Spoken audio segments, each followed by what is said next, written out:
Hey, welcome to another episode of the Black Guy Who Tips podcast. I'm your host, Rod, joined as always by my co-host, Karen. And we're live on a Saturday, ready to do some podcasting. Find us everywhere you get podcasts. The official weapon of the show is folding chair and an unofficial sport. Bullet ball. And bullet ball extreme. And today is a feedback episode.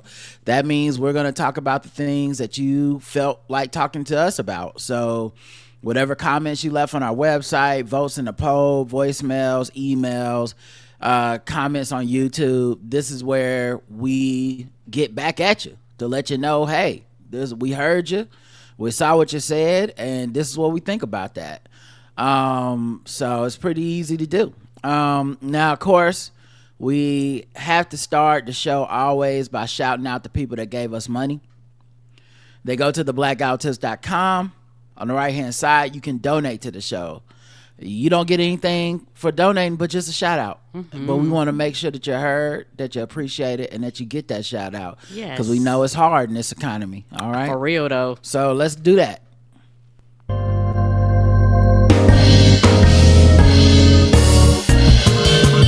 I have your attention? You are now listening to Charlotte's own Rod and Karen. We welcome the good folks who tithe to the Black Guy Who Tips. Today's a new day. Oh, yeah. New dinero, new hellos. Let's go. Ken M. Recurring donator. Derek L.W. We appreciate you, Derek L.W. Recurring donations. We love to see every month. Lauren C. Zach from Living Corporate Podcast. Christoph R. Tanisha G. Preston, a.k.a. the Slanger Ages Podcast. Dostry J. Celeste VB.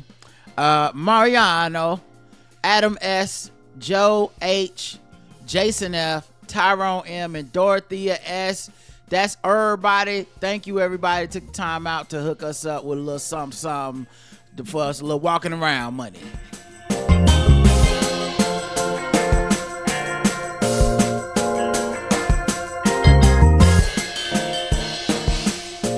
All right. Thank you. Thank you. 5-star reviews. Thank y'all for these too. We got some new ones. Yay! I love the 5-star reviews. The oldest one is from 6 days ago. The newest one is from 5 days ago. So y'all had a spurt of just like four reviews in like 2 days. Here we go. Woohoo! 5 stars, great, by Shelly029, who says, love it. Thank you. Keep up the good work. Thank you. Thank you. We got this one from Survey Says, 5 stars. This pod stays killing it. In the whiny voice of Nicki Minaj, I don't know why these other podcasts even bother. My mouth is frequently agape from the hilarity and the knowledge they drop on every single episode. They will never be bought, so you know that content is staying real. There's so much content and shows behind the paywall, you'll never need another show. It's true. Claire, we got more behind the paywall wall with like balls deep, like just certain shows than people have on like regular ass podcasts. Absolutely. We did a nerd off yesterday, talked about the nerdy stuff we're into, and it was just me and Karen, and we normally have guests, but it was just us two, and we probably talked a good 2 hours to a little over 2 hours just about nerd stuff. We can just do that. Nerd shit. And we know what we're talking about. It's not like it's right. I would put our podcast up against other nerdy shows. Like it's, our sports podcast against any sports show. It's it's just that we just doing it back there. And honestly, thank you for the support, everybody. It helps us out tremendously. It helps us stay independent. It helps us know when the next check is coming in. It helps us do and plan events. It's all because of y'all, so thank you. For real, thank you. So darn smart and witty. This is from Cherison159, who says, Rod and Karen are the perfect dynamic duo of podcasting, always relevant and on point. The wittiness and smartness of it all is always the right level of engaging. Love you both. Thank you. And the last one is from Cheesy Mac, who says, GOAT, 5 stars. Greatest podcast of all time. I love you guys. I love you too, being unapologetically yourselves. Thank you, Deb. Thank you, Deb. Thank you, baby. That's everybody. That's everything for the 5-star reviews. We appreciate y'all. Yay. Let's go ahead and no further delay. Let's get right into these comments on our website. So we had our first episode of the week, which is 2967, the Black KKK. which was our feedback episode. Yes, sir. We got some comments on our website from you. I believe it's 7. Let's start with the first one, which is from Apia. Apia says, I agree. The media want more sit-down interviews with Kamala to catch her saying something wrong and being able to determine the narrative again. I think it's going too good for her in their opinion, right? And they want to lead again. I hope the team around Kamala is smart enough to see that, but I'm pretty convinced they are. Yeah, they've run a flawless campaign in my opinion so far, and this shit'll be studied. If she goes on to win this in November, people will study how was she ready and her team ready and everyone around her ready and the Democratic Party ready to just completely step into this moment. Even just giving a record amount of money to down ballot races, meaning she's not just in this for herself trying to win. She's also making sure that people in their local elections have the money so they can win, because when she wins, she wants to govern. Right. And you can't govern if you don't have any Democrats winning their local races. Mm-hmm. So, and a lot of stuff is in play now that wasn't in play under Biden. So, I really think I have the ultimate confidence that whatever plans they have is the best way. So if we not doing weekly interviews with the media, they're right. If they're saying we're going to make sure to focus on Trump, but we're also going to talk about the economy, yes. If they say we want to debate with the mics on the whole time, yes. Like whatever they say, I know they right. Yeah, and also a lot of these people transition over from Biden, and a lot of them, with the experience from Biden and how the media responded, like they are like, hey, we're here to tell you, because a lot of them, not trying to be funny, they're not new at it. So a lot of them probably have done several presidential campaigns or they've run campaigns in the past dealing with media and shit like this before. And they are like, look, fuck them. They don't matter. We're trying to win, and in order to win, we have to fucking ignore them, because they are the people that drummed Biden out. So whatever we do, we cannot let them have the narrative, and they're trying to do everything they can to let them have the narrative, because the thing is, it does not benefit the media to have one candidate in such a great light like this, because they like horse races. They get off on it being tight and it being close and nobody can guess, because at the end of the day, they want listening ears. They want you to watch the election until the final state comes in. That's what they want. That's their whole narrative. And in reality, a lot of people that have anxiety around this is why, because they design it to raise your anxiety. It's not a shock. It's not a surprise. It is a feature, not a flaw. It is designed for that. So they do not like her looking good. They want everybody being tarnished. They want everybody to say it's all the same. Like this is the shit they get off on, because this is the shit that has ratings. They enjoy the fussing and the infighting and the falling out.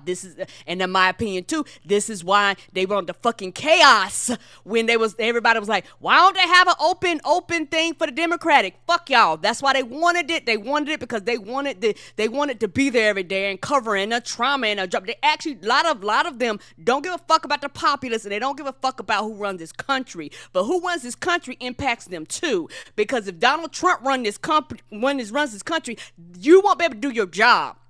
You won't be able to investigate. You won't be able to interview. You won't be able to talk. You won't be able to do a lot of shit that you take for fucking granted, but they don't care about that, because at some point in time, the populace has decided that we want everything free. We don't want to pay behind a paywall, and they have to make money. So everything is locked behind a paywall. Everything has commercials now and shit like this. We want investigative news. We want who, what, when, where, why, and how, but we don't want to pay for it. We want you to take 2 months, 6 months, 3 years, 5 years, whatever it takes to investigate people, but we don't want to, we the populace, don't want to pay for it. So that money got to come from somewhere. So that money comes from clicks and views and keeping your fucking anxiety through the roof.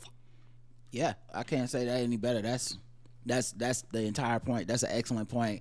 I was reading something this morning, I saw something on Twitter where someone had a thread about how the media had covered Joe Biden's mental slippage 10 times more than they've covered Donald Trump's.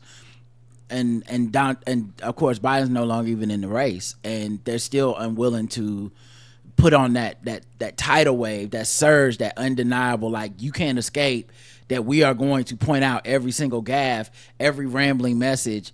Like, I've heard this term lately. It's new to me, but they've been calling it sane washing.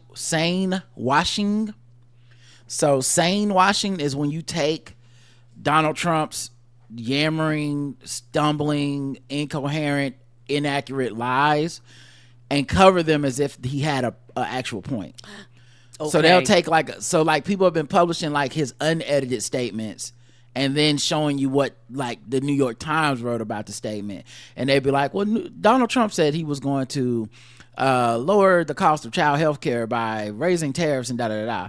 But then someone will put the unedited statement, and you can see like, oh, one, in addition to even that cleaned up statement not making sense, what he actually said made less sense, and y'all are helping him in a way you wouldn't. Biden can literally forget someone's name, call someone the wrong name. That was a headline that was like, step the fuck down. Right. You know, I can't even imagine what it would look like if he actually sounded like Trump. Like, if you could just take Donald Trump's words, put them through the Joe Biden blender, and like, you know, like put Joe Biden's voice and face on it, I really do think people would react differently. Mm-hmm. It will never be enough. She did an interview every week. It will still somehow be wrong. Too much, no substance, or whatever. I obviously also don't know what is going on with Donald Trump's head, but what I notice is he needs the attention to live like a true narcissist does. That's why he has now said yes to the debate, as I thought he would. I think his inner voice is always saying, look at me, not much else. For him, not being the center of attention feels like death because his inner life is poor and empty. He knows his lifespan is ending and can't accept it. Whatever is on the other side, he can't bring anything with him, no money or fame, and he knows it. DJ says, great episode as always, and the customer service is great. Thank you for fixing my account. Oh yeah, he emailed me at theblackouttips@gmail.com, and I had a issue with his account, and yeah, I walked him through it. You know, that's what I do. Anybody else having issues, hit me up. I just helped the person figure out a way where they could be premium and they couldn't use PayPal. Actually, I helped a couple people do this. Email me through the blackouttips@gmail.com. I'll figure it out. You know, I got Venmo, I got Cash App, whatever we got to do to help y'all out. We're gonna try to do it. We will. While we still can do stuff like that. You know, this is not a huge operation. It's just me, and right now I have the capacity and bandwidth to help people, so I try. Mm-hmm. Ann says the church's chicken in my neighborhood is safe. Also, I'm calling Kamala two-term Harris from now on. I have a feeling about her. America has changed since the last time we had a woman running against Trump. The electorate now has people born 2 generations at the integration and equal rights amendment movement. They're used to seeing women leaders, even if they aren't as many as our men. Her race and gender aren't the issue this time. It's about saving the middle class and giving younger generations a chance at financial security. I may be wrong, but I'm going all in. First of all, I love your enthusiasm. Well, actually, no. First of all, I don't believe the church's chicken in your neighborhood is safe. Do you go at night? I need you to provide facts and statistics. We need pictures. The address. Yes. You know, the crime report in the neighborhood. surrounding area. Yes. But also, and I need Yelp reviews, because it could be that maybe it's just not tasty. So maybe that's why I say. But the other thing is, I love your enthusiasm about Kamala. I think if she wins, she's a 2-term. Me too. The reason I think that though is because I think, like as always, we don't want a woman to get the job. Soon as a woman has the job, she is the best at the job. That shit happens so often. Studies and statistics have showed that when women or any marginalized person gets the job, specifically women. This time we're talking specifically women, because when it comes to women, they are normally overly qualified for the job. Like they can't half-ass it. They can't halfway know. They can't kind of sort of guess. They have to know how to do the job from top to bottom, because a lot, particularly in any managerial or upper management role, because quote unquote one fuck up for them, you don't get another chance. There is no time where you can fuck up and everybody's very understanding. They're extra hard. They're extra looking. They're extra watching. Because a lot of times when you get the job, they get it like, oh, fuck, she's qualified. And on top of that, a lot of times this is why they want to change a lot of the rules for like the DEI and all that type of shit to get the diversity and shit like that out, because a lot of times these benefit women and it forces them to put women in these positions when otherwise they wouldn't get a sniff to get in there. And a lot of times when they get in there, they're great. They do the job. They do it well. Their teams love them. And a lot of situations, they end up making more money and growing because you have other opinions outside of these straight white men. Yeah, it's just per capita on the average, women are just better at the jobs. And as everything you said, by the time they get the job, they're normally overqualified for the job. So it's just hard for people to imagine someone being overqualified for president, I think. But that's what's happening. Yeah, Hillary Clinton was overqualified for the job. Right. It's the running for the job that really fucks women up. It's the interviewing for the job, because that's when the biases come in. It's like, I don't know if a woman with a period and a vagina can handle all this nuclear weapons. It's like, okay, so now we got to wait through the stupidity. Yes. But, you know, other countries have had women leaders. They're not perfect. They're human, but a lot of times it's better alternatives than the men that would have been elected. Yeah, and particularly, and not all of them, because I don't know about every single country in the world, but during COVID, a lot of them handled it pretty decently. It was men out here, a lot of men running countries that was like, nah, y'all go out there and breathe on each other and killing half their fucking population. And one was like, hey, we can't be killing people. Yeah, I think the bloom will come off the rose for any woman president eventually, just because the job is to be president. It's like Obama. Right. Everybody loves Obama, but eventually he has to govern.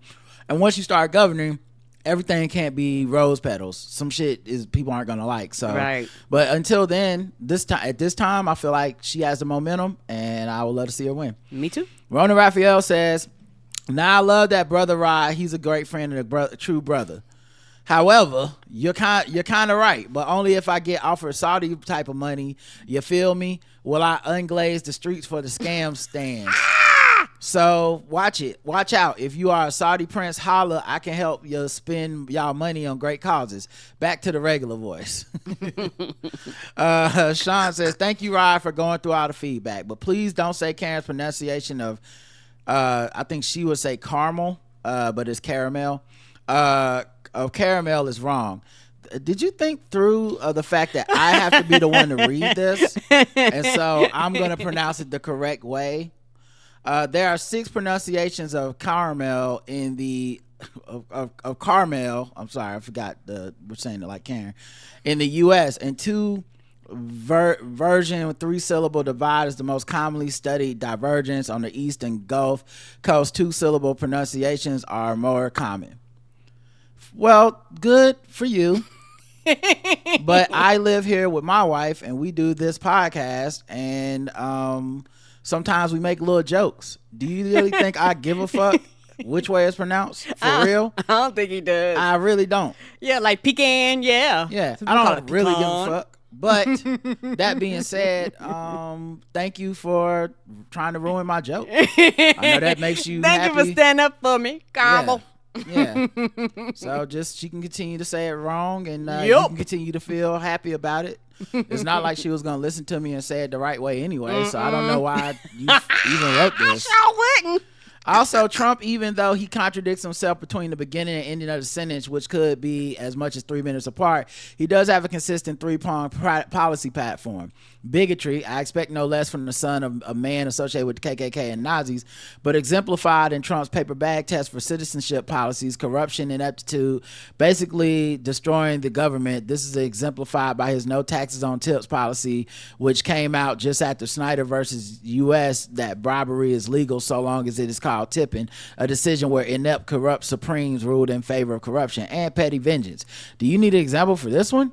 No, I didn't need an example for any of them. Sink Uyghur was once a Republican and graduated from Wharton, so it's not surprising when, like Maher, he lets his conservative preference for feelings over facts show. Oh, I didn't know that. Thank you. Also, as a premium listener, I would like to say, take your PTO. I'm sure Karen would be down for a return trip to Jamaica. well, we don't have return trip to Jamaica money unless y'all gonna, let's do some more of these premium shows. This is a real catch-22. Nah, it's not a matter of just not wanting to take time off. Like I said, it's Karen though. I'll schedule just regular days off. I'm not talking about vacation. Like a weekend, like everyone else in America gets for their job, where it's like I'm not working Saturday and Sunday. And Karen will try to come up with some work. And it's just like, why? You work 2 jobs. You do this and your job. Stop.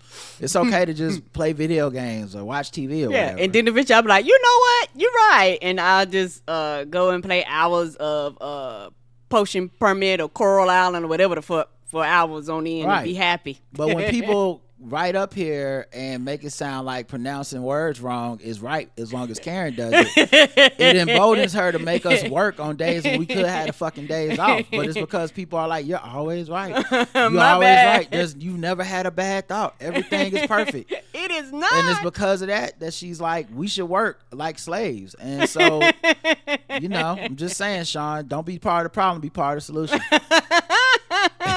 Erica says, happy anniversary, wishing you many more. Thank you, Erica. Thank you. EVE says, I don't believe there are undecided voters, just people who aren't brave enough to say who they're going to vote for in public because they don't want any problems among family and friends, or they're in unsafe situations where admitting who they intend to vote for will cause them harm, or they're Trump supporters who don't want to admit they're racist. I think the last one is the only one I would count. Yeah, and that's not funny. And in the other situations, you know what they ain't got? Them people ain't got cameras in their faces in the news talking about, are you an undecided? But like, it is a lot of people out there who actually are like these undecided voters, quote unquote. But they're not public. I don't know their names. I don't see their face. They're not on a 20 to 15 to 10 to 5 minute cut every 4 years. I don't think it makes sense because when you vote in a poll, essentially it's anonymous. Right. So even if you were in a situation where you didn't feel safe saying out loud, I'm not voting for Donald Trump, or I'm not voting for Biden, or I'm not voting for Harris or whatever. In the polls that we're referring to and in TV shows that we're watching, I don't think those people are the ones in these situations. These people put their whole chest, face, and name out there. They don't care that he is, I guess, racist, but they don't want people to think they're racist too. Yeah, I think that's the real one. I think that's the only one that really counts. Let's see. YouTube. Saida says, I agree with Karen as usual.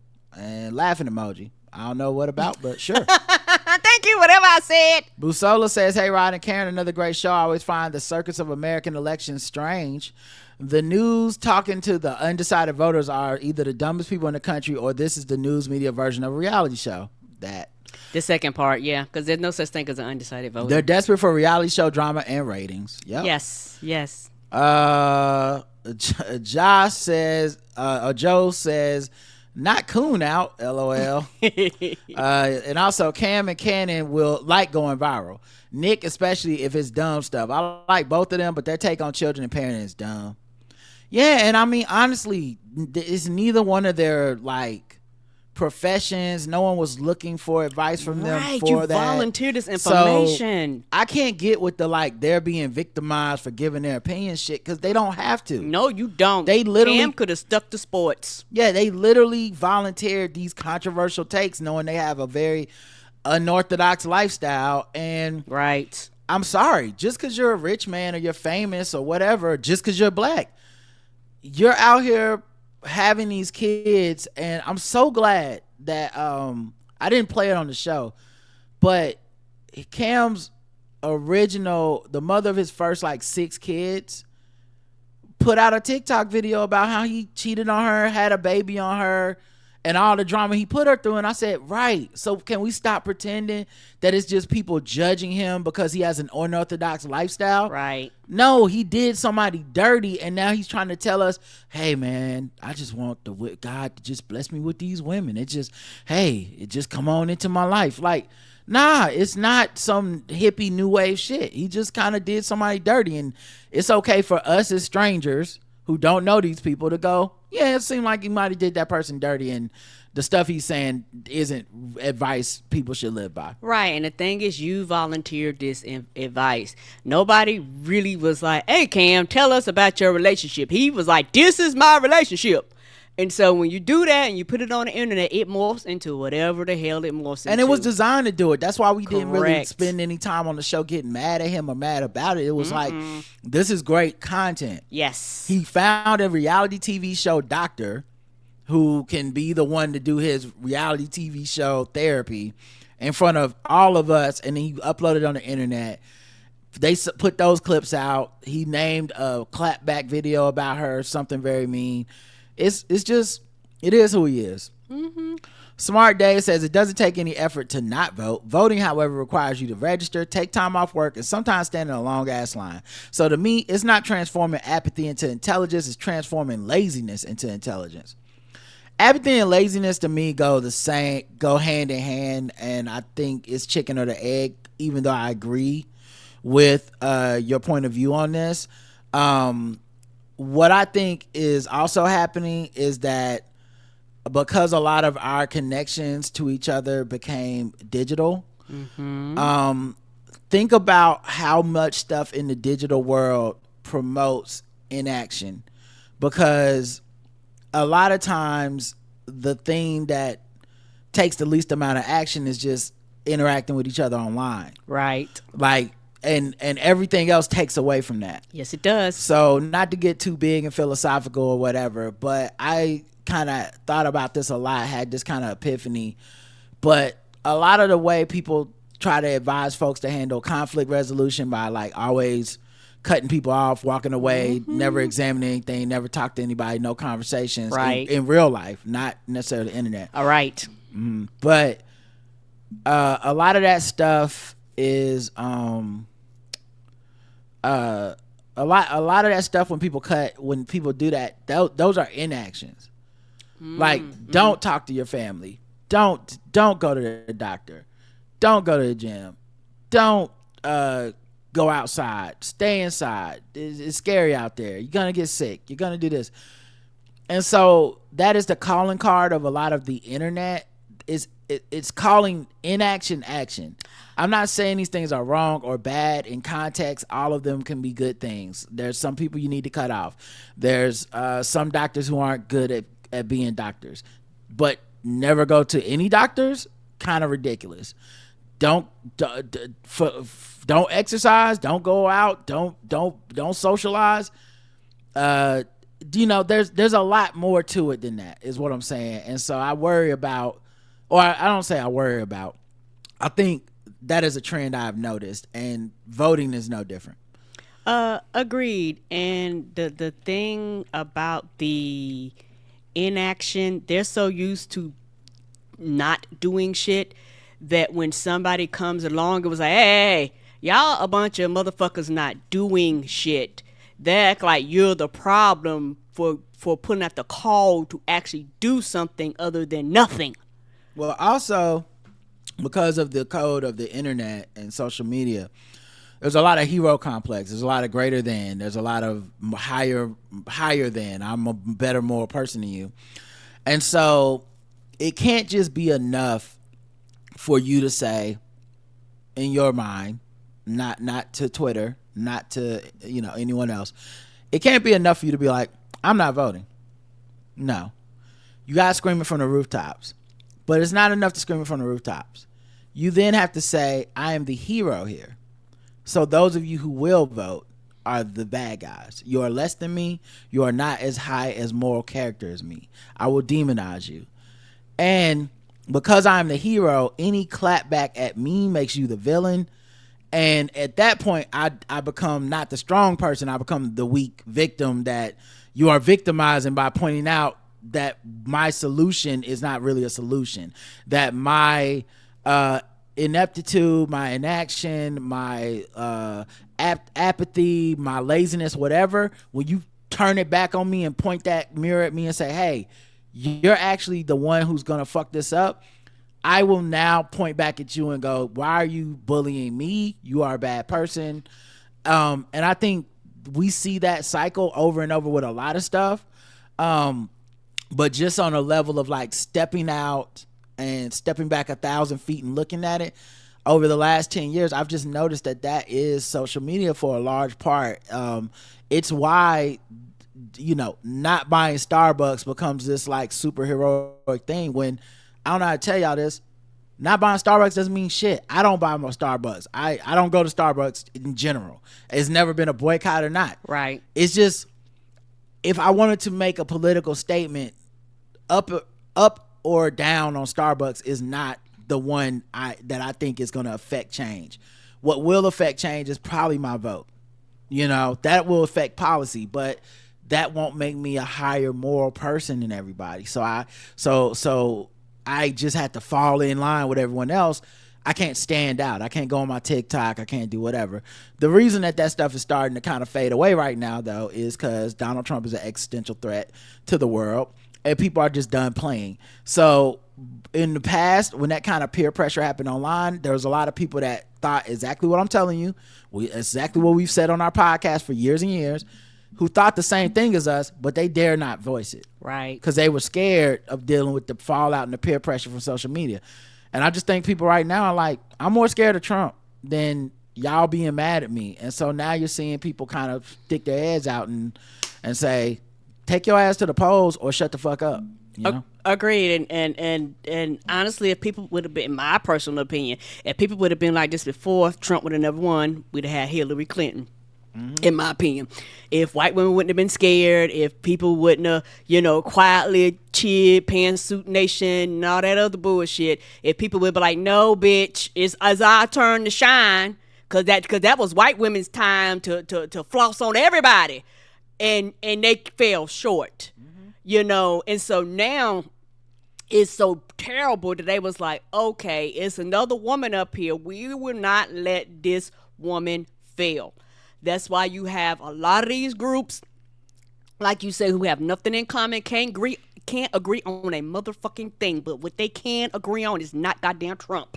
And so because they are like anybody but him, everybody is like, no, bitch, shut the fuck up, get your shit together. We ain't got no time to be out here acting like fucking Karens. Don't nobody give a fuck about your feelings. Get your shit together. Talk to your girlfriends, because bitch, we ain't gonna be able to have abortions. They're gonna make us have kids. The fuck is wrong with you? Like, white women are getting in other white women's asses. Like, no. You can't fuck this up because your husband will not be able to protect you. This shit will become law. And on top of that, a lot of these white women have been in a lot of these cases that have been coming up where they have had to have children and miscarriages and have all types of fucking complications and cross state lines, and they are a lot of the examples of the IVFs and shit like this, and they're like, hey bitches, this is affecting us, and so when it affects them, it's a trickle down. It impacts everybody else up underneath them. So I am glad that they're here, and I'm glad that the people are looking at other people and saying shut the fuck up. In every group, the women, the black, the LGBTQs, they looking like, no bitch, shut the fuck up and goddamn vote. If you're not going to vote, move the fuck out the way, because you're wasting goddamn time now. Nobody has time for the same tricks that you played before, and I think that a lot of people don't know how to respond to being called out on their bullshit, and people going, we're not here to fucking play. We don't give a fuck about your goddamn devil advocate. We don't care, because rights are on the line here. Yeah, I think also the IVF thing is interesting because one thing I haven't heard many people talk about, and maybe it's just I'm not having these discussions, but IVF is expensive. Mm-hmm. So that is a white women's wheelhouse type of situation to attack that. I don't know what the Republicans are doing with that. But yeah, I agree with everything you're saying. I just think also these social media things are just falling apart. Like, these alliances are just falling apart. People are going, I'm black and I'm in America. I understand and stand with Palestine. Part of me standing with Palestine is I will not let Donald Trump come into office, who says, we want to wipe Palestine off the map and turn it into glass. And because of the social media currency of ineptitude and inaction being the true higher value, it's not working out the way it was before, where you can go, where someone can come in and go, Not voting is the most moral thing you can do. It's like, nah. And now people are getting exposed. Like, people getting exposed. We'll talk about it on the show, I'm sure, this week. But literally, right-wing people have gotten exposed as getting money from Russia to spread Russian lies and propaganda. That the DOJ literally is looking into that right the fuck now. Dick Cheney endorsed Kamala Harris.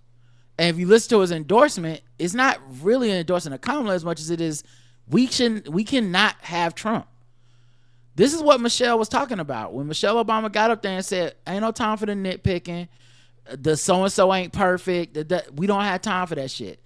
I saw people trying to grandstand and make a point about, like, why are we celebrating Dick Cheney saying he's endorsing Kamala? Because we want to win. We want to win. This is what I meant when I said, shut the fuck up when you talk shit about Michelle Obama and saying going high. Because if you're saying we don't even want the endorsement of Dick Cheney, or we should not celebrate twisting the knife in Trump and the Republicans by going, look at one of your greatest leaders, the person we thought was the real president under Bush. Right. Look at him abandoning ship. If we can't even touchdown dance on that shit, then we are going high. And if that's the case, apologize to Michelle Obama. Because I'll take the endorsement of Satan himself if it keeps Trump out the White House. Period. That's what it is. Trying to win.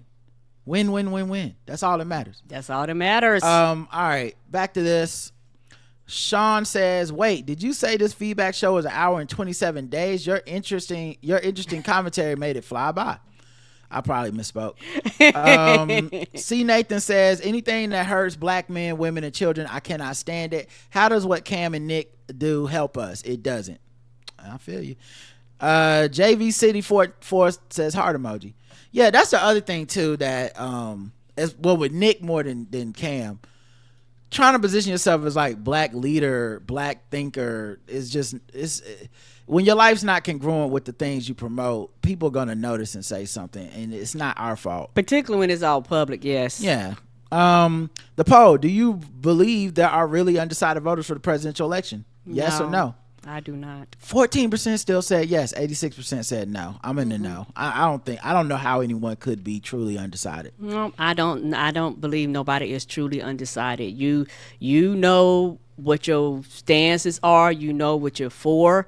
There's no flipping of a fucking coin. You know, either you are for everybody's rights, or you want everybody's rights taken away. It is that simple to me. That there's no middle ground here. The middle ground has dissolved over the years because of the Republicans allowed the Tea Party and all these motherfuckers to come in and continue to push them to the right, to the right, to the right, to the right, to the right. This is how, you get all these extremist people in the Congress and the Senate. So no, there's no middle ground on this. Like, decisions have been made. You already knew who you're gonna vote for before Kamala came in. You already knew who you're gonna vote for. So I don't want to hear it. Yeah, I just don't believe that people are undecided, period. But all right, 14% of our audience does, so shout out to them. Let's get into the next episode, but first I'm going to play a new beat that we got. This one, I believe, is from Psycho Music.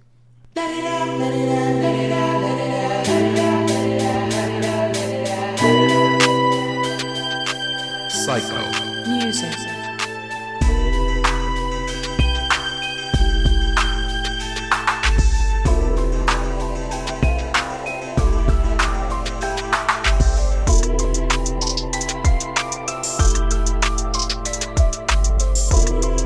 All right, we got 11 comments on Room Temperature Takes, which is the episode we had with JL Covan.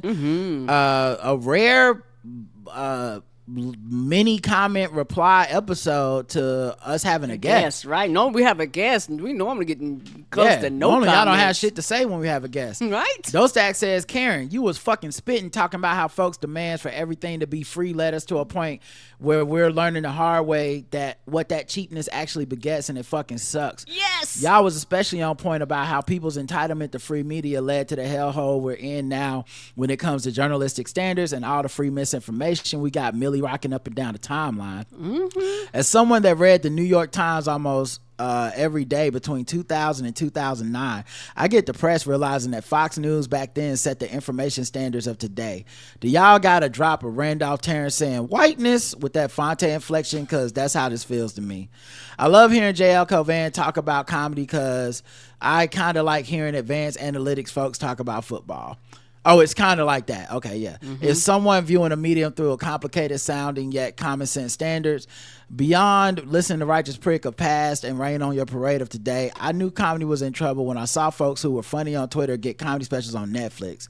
Jabuki is my main example of this shit. Damn, shots fired at Jabuki. Yeah, I've never heard. I don't even know who that is. Okay, well, I watch The Daily Show, and he was a correspondent on that. He's a writer. Okay. He was the actor on Rap Shit. Okay.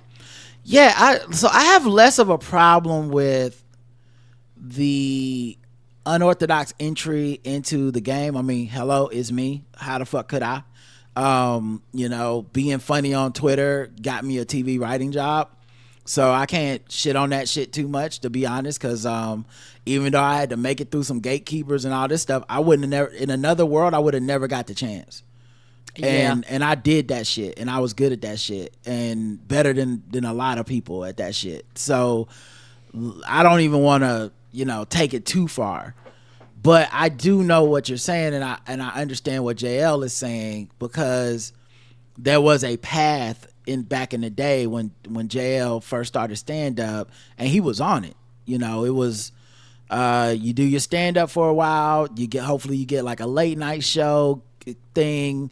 People start looking at you for movies, TV shows, other things, and just being in the game when that evaporates overnight, basically. Overnight, yeah. And you're stranded being, a good comedian that's like a middle act, and for a world that no longer wants middle acts. They either want bottom feeders who are viral and you can pretend are huge acts, or you want actual just huge, put in the work, talented institutional acts, and if you're just a working comedian, they're like, not no more. Like, you thought you could make enough money to just be good at comedy and make a living off of just that. It's very rare now, and those who do at this point have so many irons in the fire. They're no longer just stand up. Right. You literally have to be a jack of all trades. So part of that is also just longing for the days of old, right? And it's something that's happened. It's not just a comedy thing. It's something that kind of happened to everybody. Cost of living, inflation, stagnation of wages compared to like the rich 1% of people that make the money. Obviously the exploitation of labor, and all that stuff is true. But as always, I go back to when we started stealing people's work, we stopped valuing it. Yes. And so it just became a matter of time until the companies who made money off of that work stopped valuing it. Why would I at HBO worry about comedy specials when motherfucking viral motherfuckers on TikTok are getting more views than our comedy specials that we're like, hey, check out the HBO comedy thing, and people are like, that's not a tent pole to me. Have you seen this guy doing crowd work? Right. That's who's funny to me now. Have you seen this person lip syncing? That's what's funny to me now. And not just like a little funny. No, I'm talking billions of views, all kinds of revenue, millions, like that kind of funny. And so the companies eventually end up chasing the same algorithms everybody else does. And I think, so anyway, I think it's interesting watching that happen with everything. Of course, the upside is a person like me can get a TV writing gig. A person like Jabuki can end up being on The Daily Show and being an actor. And that also means a person like me, I just haven't wanted to pursue something like this, but a person like me might have found a way to finagle myself into a stand-up situation where I could be like, hey, people will show up, even though they're really showing up to support our podcast and they like my tweets. Fuck it. I can make X amount of dollars a night traveling the country and doing bad stand-up, And a lot of people ain't gonna turn that down. A lot of people are absolutely gonna explore that shit, and that's what they're gonna do with their lives. And you know, I think JL's calling balls and strikes on that shit because he's watched this thing change around him. Yeah, and also, like I said, it's a catch-22 because I do understand what you're saying, but there are a lot of people that came in non-traditional that actually flourished. Issa Rae is one of them because Issa Rae basically made YouTube, and YouTube turned into a TV show that turned into and now she is, you know, the behemoth that she is now. And so, you know, if you were like, well, we don't really count YouTube, or YouTube ain't that important, there's no way she would have ever been able to walk through the door. Bo Burnham's one of them. There's a lot of people that are talented. Like, part of this is the industry chickens coming home to roost, because when you have gatekeepers that keep talented people out, because this is the part that you don't hear people bemoan about when, you know, like even like JL, when he's making these arguments, this is to me the part that doesn't get discussed or it gets downplayed, but it's to me the biggest part. And one of the reasons I don't have much attachment to the old ways kept a lot of talented, marginalized people out. Yes, it did. And even today, people still make those type of arguments about the talent that has gotten in. So it's not that you don't like Gerard Carmichael's stand-up. It's he only got this thing because he's black, and you know, it's so easy for black people to get stand-up these days. And it just exacerbates and affirms the racist thinking that has always existed in that entertainment paradigm. So in that way, if I have to pick, I'd rather have Matt Rife and Jabuki and which leads to Bo Burnham and Issa Rae as well. I'd rather have a world with that than the world that we had before, where I'm like, yo, so-and-so is funny as shit.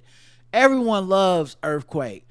It's gonna be 30 years before he even gets a fucking special. Right. Because if it was up to like a Netflix or HBO, he never get a special. Agreed. It took Netflix making a deal with Dave Chappelle, who then let this man in through the side door, which is something that wouldn't have happened if only HBO was putting out specials 4 times a year. So it's a real catch-22, and I get it. The game's never gonna be perfect or good either way. The only consistent thing in the game is that JL will never be on top. So whatever way it switches, it may switch back to a more traditional style at some point. But whatever happened, JL be on the outside. They'll be like, oh, now we're looking for people that don't do any social media. So you've been doing too much Trump and TikTok. So we're on this new shit now. We only take people that do like stand up only. So it'll be something. It'll be something. And I think for me, the thing is there will be a dividing of good and bad. So a lot of these terrible people, quote unquote, whatever they are, if they don't move tickets and move seats, they will fade away. Like, you know, that's something else that people don't talk about this thing too. Yeah, you do have people they shine, but if they can't get good or whatever, people aren't going to invest, and eventually they're going to fade away. But guess what? That happened in the old way too. Yeah. You would have people that would rise up, the fans or somebody would be like, "This is not worth it," and then they would fade and go to obscurity. Yeah, it's never going to be perfect because it's not a meritocracy. That's the thing about that industry. It pretends to be a meritocracy and it's not. Mm-hmm. Anyway, he says, funny on Twitter but don't mean funny on stand-up, but nowadays comics have to already have a following before large companies take notice. Shaking my damn head. Shit, I know JL would have put up numbers like Michael Jordan versus a children's hospital cancer ward number on a Comedy Central Presents. I miss Comedy Central Presents because that's how I found out about a slew of comics. When I was a kid, one of my favorite comics said that Twitter is not a stand-up comedy stage. Favorite comic as a kid was Patrice O'Neal. That's probably why I write in the Ballsy Sports the way I do. I type too much here, but I miss when folks were pre-shamed out of trying to stand up. They knew actual funny people had that roast on deck after they pulled up a Nichols McVeigh on stage. Peace, though. Bruh, the truth is, though, unfunny motherfuckers always been doing stand up, and they always been trying to find a way. A lot of the problem with stand up is that it's such an attention thing. It's me on stage with a mic giving. It's gonna attract the weirdest oddball funny and unfunny motherfuckers. Yes, sir. So there's just some motherfuckers always found their way to a stage, and you still got nepotism and a bunch of shit. And then people always, you know, for lack of a better term, a lot of comedians don't have any backbone. So a lot of them defend the people that you would put out and be like if I was like, is Pauly Shore really fucking, like, is there a reason he was anything ever? Like, he's not great at stand up, blah, blah. And there's people that'll be like, well, hold on now, Pauly Shore, like, he ran the Comedy Store, whatever the fuck. And it's just like, bruh, you don't see he the obstacle for what, like, that's nepotism, that's favoritism that was not earned. There are funnier comedians. It's like, nah. The only time they really, so they just don't really stand up. Anyway. Abia says, you know what, now I think about it, in a way, stand-up was kind of a precursor to social media. Because a lot of people, if I really go back in my mental Rolodex, a lot of people defend a lot of shit stand-up stuff because it got attention. Yes. And I remember those days of just like, well, people watch it. And I'm like, but it's not good. And it's not funny, But right? people watch it. I'm like, okay, all right, cool. Mm-hmm. But now the average person, or the person that doesn't even really have to get up in the club like that, can find a way to be funny online. And what's the argument? It's literally view numbers. People watch it. Yes, Abia says, when I was a kid, I was in Poland and didn't even know what comedy was, and that was probably for the best. How I imagined Polish comedy in the 80s and 90s. I wish JL all the best and all the success he can handle, and many co-fans. I hope that's a lot eventually. He is always a good and very funny guest. Shubuti says, I feel like Polish would appreciate the late Gallagher's comedy. At least my Polish family did. And Abia says, this might prove my point. I have no idea. I'll be honest, I'm not versed in the Polish joke comedy scene. No, but I've heard of Gallagher. Yeah, I have too, but I don't know what about Gallagher. So what about Gallagher makes him like Polish people will love him? Oh, I don't know. Right. Mm-mm. So I'm just gonna opt out. Ronan Raphael says, happy anniversary to the best podcasters in the world. It's always a fun time whenever JL is around. I'll add to his special to both of our Prime accounts and continue to rewatch, especially once the Paralympics is over. Yes, continue to call out wanksters who never want to hold GOP accountable. People brawling over unseasoned chicken. Too bad, man, wasn't there. My man wasn't there to bring the gospel of chickens dying every day. Stop this violence and move on to goats. I've never heard of anyone forgetting to season goats. In a few years, there'll be no one to send to prison over needless violence. Avoid the chickens, eat goats. It's science. Sean says, always good to hear from JL. The question I have is, what was the Mar clip you talked about it, didn't explain the actual take. It was JL, last time JL was on, I think we talked about it, but essentially it's JL's joke about how Republicans are the deadbeat dads of America and Democrats end up being the mom who stayed and is now being blamed for stuff beyond her control, as if it's her fault. Agreed. And so Bill Maher apparently said something similar to this a few years back. And JL had just come up with this bit like a few months ago, maybe a year ago or so. And the clip had gone viral. The clip is very funny. And obviously it's just, I forget what they call it, like cross-think or whatever. It's not like he didn't steal the bit from Bill Maher, but you know how the comedy game is right now, especially online. Motherfuckers will absolutely accuse you of stealing. They will not give you the benefit of the doubt. And I often err on the side of probably not stolen. But that's because I'm not a mean, petty, vindictive, hateful motherfucker like a lot of people are online. So it's easy for me to be like, there's only so many lines of thoughts, only so many jokes, only so many things that can happen. Is more likely Amy Schumer and Patrice O'Neal had a similar thought about a joke than Amy Schumer's like, I'm going to steal Patrice O'Neal's very famous donkey punch bit and just use it as my own. Like, not that it never happens, but it happens far less than people think. Anyway, I can see how JL would just take the shit down or stop doing it. It's not worth it. Just to avoid the heartache and dealing with, you already got shitty fans. So, like, why deal with these motherfuckers being like, you stole the joke? Right. Let's see. Pamela M8 says, feedback on the iHeartRadio ads. They're not good. Ma'am, I'm uploading the shit to iHeart. What are you doing? Shit should have been an email.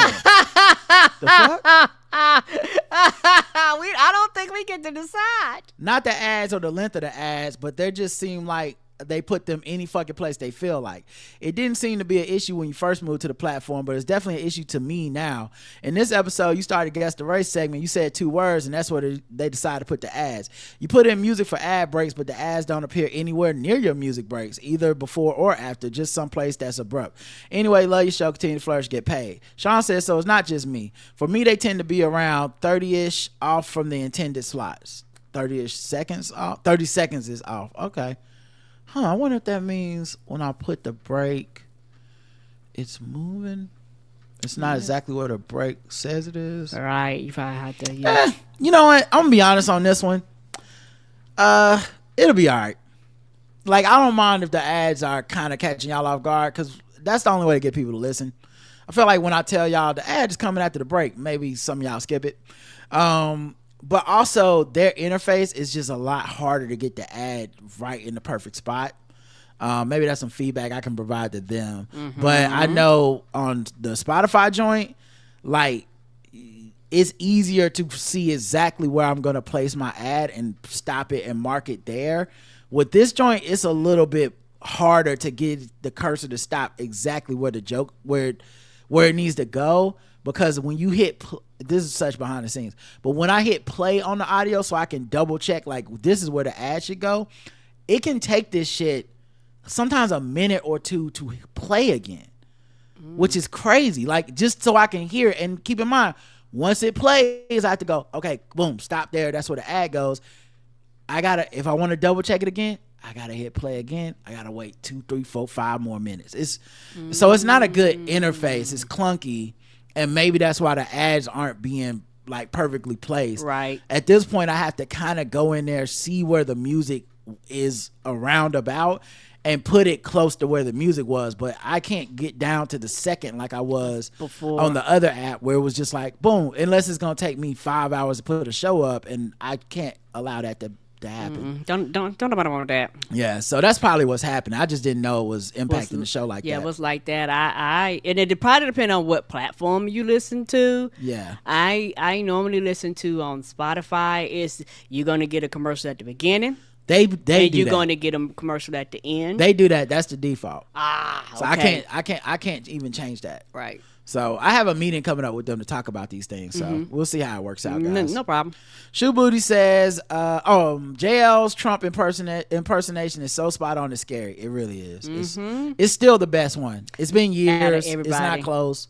It's the best one, period. If you close your eyes, it sounds you think you're listening to him. Yes, you do. It could be a bit triggering and off-putting sometimes. Sometimes I'll listen to Making Podcasts Great Again, and it's been years, and I still have to, like, pause it or be like, like, oh, God, that's, I bristle a little bit.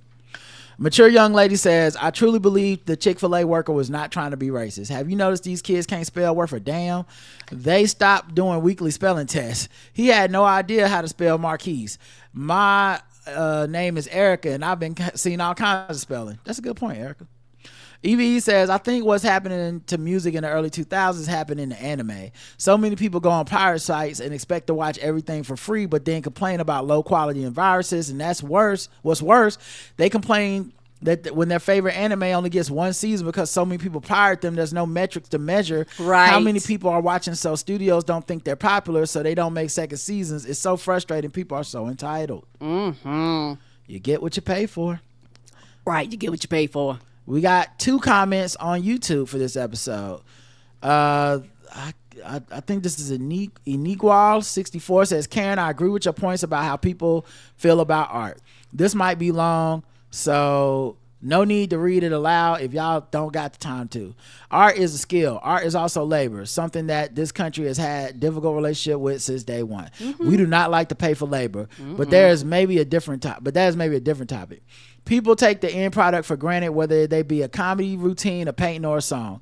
What is often not so visible is the years that someone has spent in learning their craft. It takes years to learn an instrument, write enough songs for an album, and produce that album. It takes a long time for any one person to become proficient enough in an art that people want to consume. A lot of times people will balk at the price of going to a comedy show or buying songs, but the price is really not that much when you consider taking into consideration the years of preparation required to develop something of quality. Right. Because we live in the world, like J.L. Covan said, where things need to be rapidly developed so the machine can consume them. We are impatient. Right. We do not want to invest time in crafting quality art. Instead, there's a lot of push to develop more and more, and sometimes we forgo quality in the name of quantity. AI allows people to skip the painstaking work of becoming an expert in an art. Yes. You don't have to take art classes, understand mediums, color theory, or how to refine your voice. You don't have to spend years workshopping a comedy routine. AI can mimic the time others have spent in learning how to do something so someone can get to the end of the process, the part of the process where someone can make money or receive social media attention. Yeah, agreed. That's facts. And it's interesting too because AI is stealing that work. Right. Because That's where all the fuck it's is doing. AI getting it from? I will say this: AI is a grift. It is a grift. Nay says, I love the show, guys. I started watching women's basketball in 2021. And I've been keeping up with the games on Twitter, and that's almost impossible now. I know Rod said he doesn't see as much of racist comments, but if you interact with any post with a black WNBA player, even CC's, Caitlin Clark's teammates, they are there saying some of the worst things possible. I can imagine. First of all, I know you be on Twitter talking about this, at least somewhat, or online, because you said CC. All right, you didn't even say Caitlin Clark. If you say CC, you be participating in them conversations. Because you're trying to be sure you're under the letter count. I don't just, you say it enough. I don't know. It's not her nickname. It's something I've only seen online. But that means you in the comments. That's all I'm saying. I'm not saying you be in there interact with everybody. But you've seen it. And for the record, I want people to understand because I hope people understand what I'm saying. I'm not saying the racism isn't happening. Okay? It's happening. I've seen it. I'm saying I will not interact with these racist motherfuckers because it feeds into the algorithm and keeps them coming back to people's mentions. What a lot of people don't want to admit, and this is another philosophical thing that I'm on, a lot of people go to social media to argue. Yes. And even, or not, argue's not the right word, to fight. A lot of people go to social media to fight. And even when you're right and righteous and on the right side of things, you need a foil.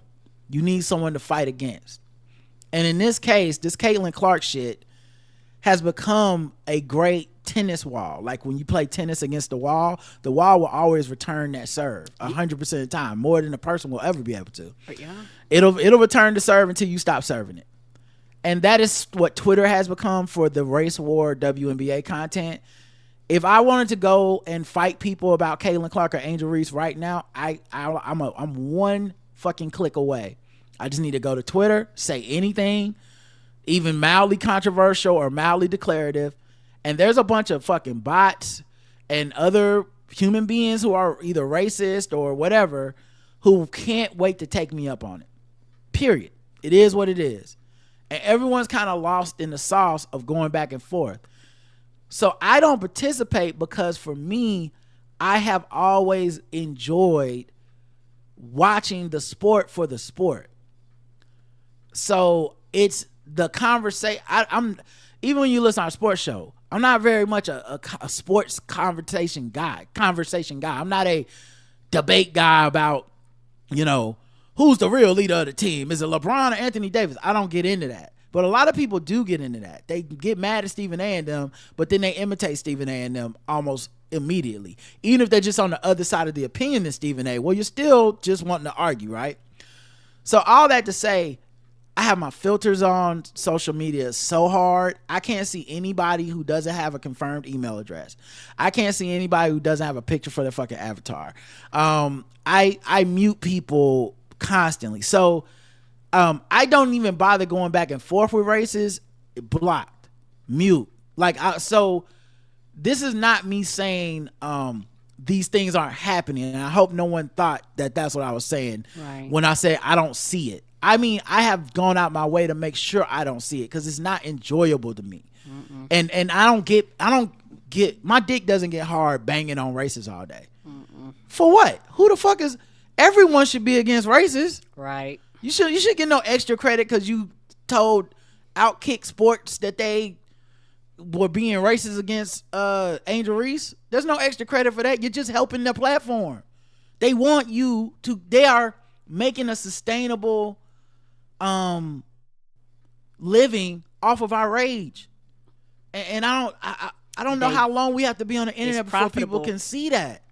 Outkick wrote so many bad articles about Bomani and Game Theory when we had our TV show, and y'all ain't never catch me uplifting that shit from a righteous place.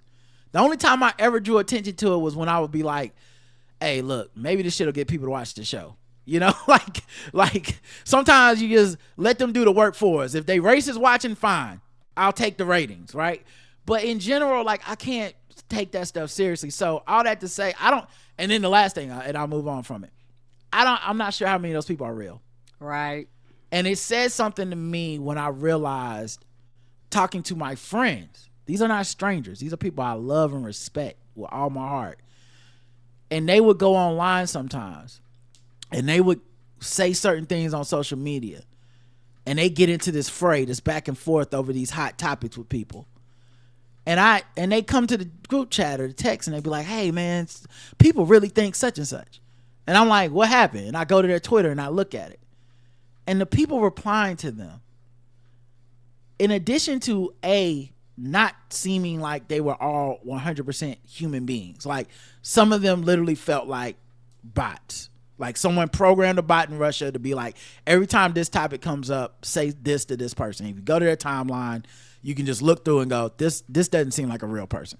They're not, there's no picture of themselves. There's, you know what I mean? It seemed like a fake person. You're arguing with Andy Slamity D 17925 That's probably not a real person.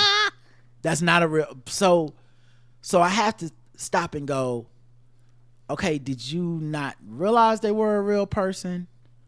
Or does it not matter because you're in such a state of anger or loneliness or needing interaction or whatever that you'll take the tennis wall? You'll just hit the ball to the tennis wall knowing that that's not a real person, but it's returning your serve and you can continue to play tennis.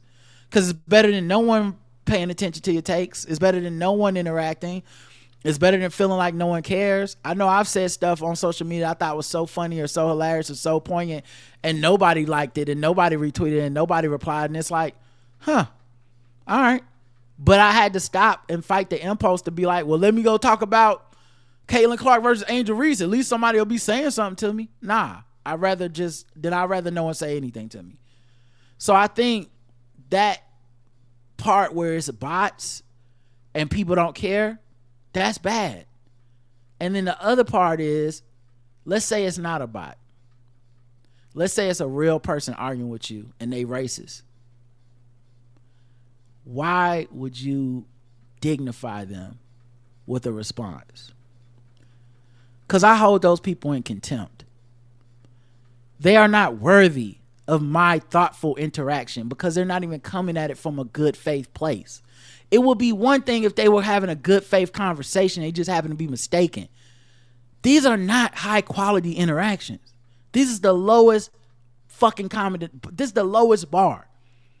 And so I think people are just seeking to have an outlet for the rage about racism and other things in life through the WNBA. Now, at the end of the day, that's good for the WNBA because, period, race is the number one sport in America, and this is going to elevate the league. It's the growing pains. It sucks. It's what they've done to every other sport. No sport is sacred. It's either not enough people are watching it in America or it's a race war. Those are the only two fucking... There's no in between. Those are the only two settings we have. Right. Those are only two settings we have. We don't have something in between where oh, you know, this fan base is just very respectful and it's also huge. No.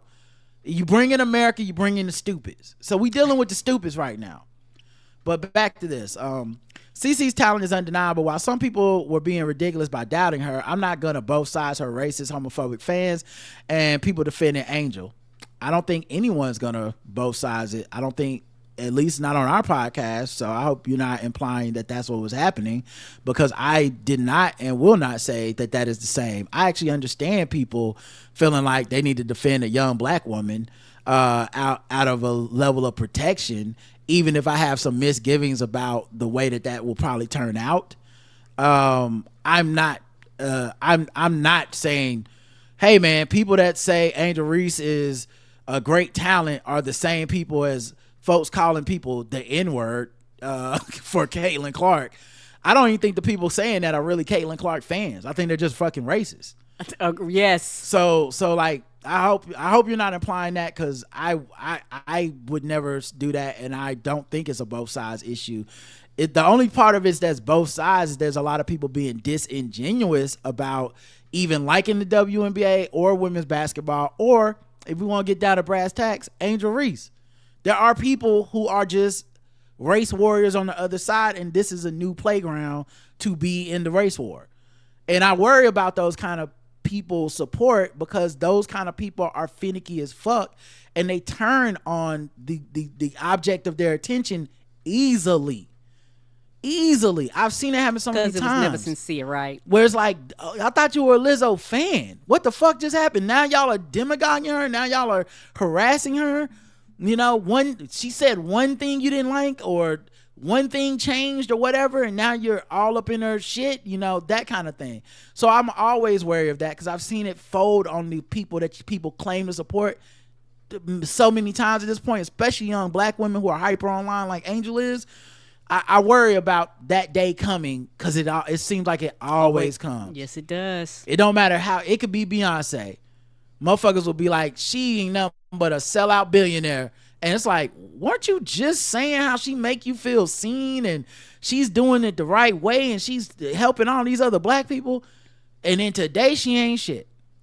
So I just worry about that, because someone that's as online as Angel, Cardi, you know, some of these other black prominent young black women that have had public crying fits and fallouts, Chloe, like so many of these women I've watched get harassed into like hurtful situations, because they are paying attention and thinking that this is love and support, when a lot of this is not about them. It's about the race war. And I will always stand up on that, because I'd rather tell the truth than sit up here and get pats on the back for being like, hey man, I just love Angel Reese, man. That's all it's about. I do love Angel Reese, but I love her for real in the way of like, as far as an athlete, not I don't know right. know her. Agreed. But like, I love the idea of Angel Reese a lot, because I kind of like people that are athletes that are brash. They talk that shit, and it don't matter what your gender is. That's my jam. Yeah, and back it up. Let's go. Yeah, but a lot of people faking that. They like it because it's a race thing. But when do they really like shit talkers? Do they really get down like that? No, they don't even really like women basketball. So I just want to keep it honest, but they won't. Anyway, I was hoping folks would chill out after they clearly played well together during the All-Star game. No, they're not going to chill out ever, I don't think. Because it's about the war. The people that are there to fight about race will only be using this as a proxy.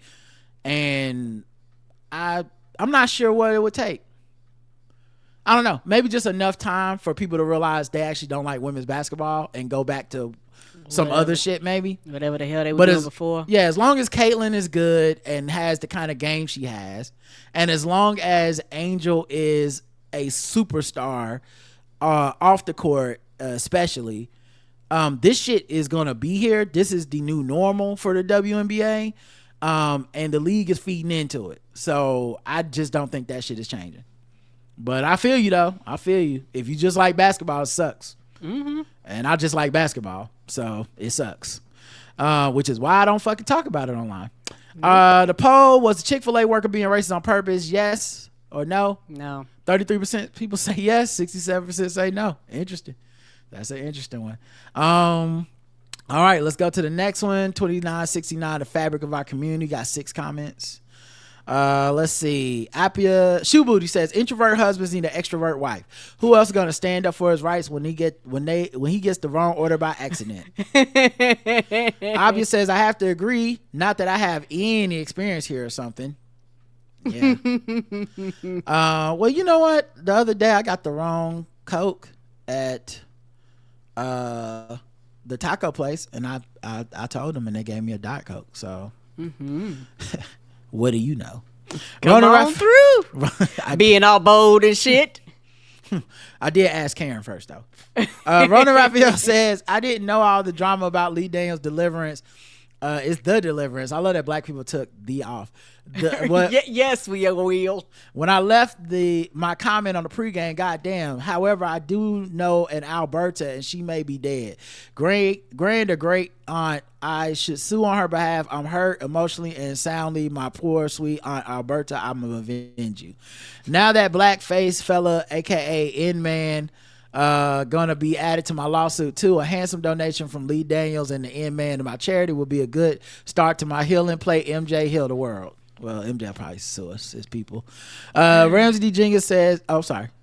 Oh, dear Oliver Peck, black people are not a monolith to cars.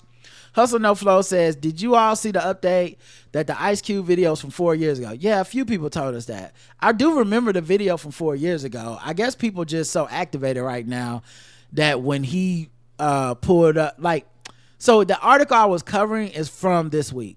The reason that article is up there is because he replied to someone calling him out this week. So it wasn't about the old video. Yeah, it wasn't that the video was new, but his commentary on it about it still feeling the same way, that was new and relevant, which is why we covered it. But still goes to the point that folks brought it back out and wouldn't have it if he hadn't have done it in the first place, and still being run for the same reasons. Yeah. EVE says, what's even more pathetic than Dump are these has-been celebrities who support him.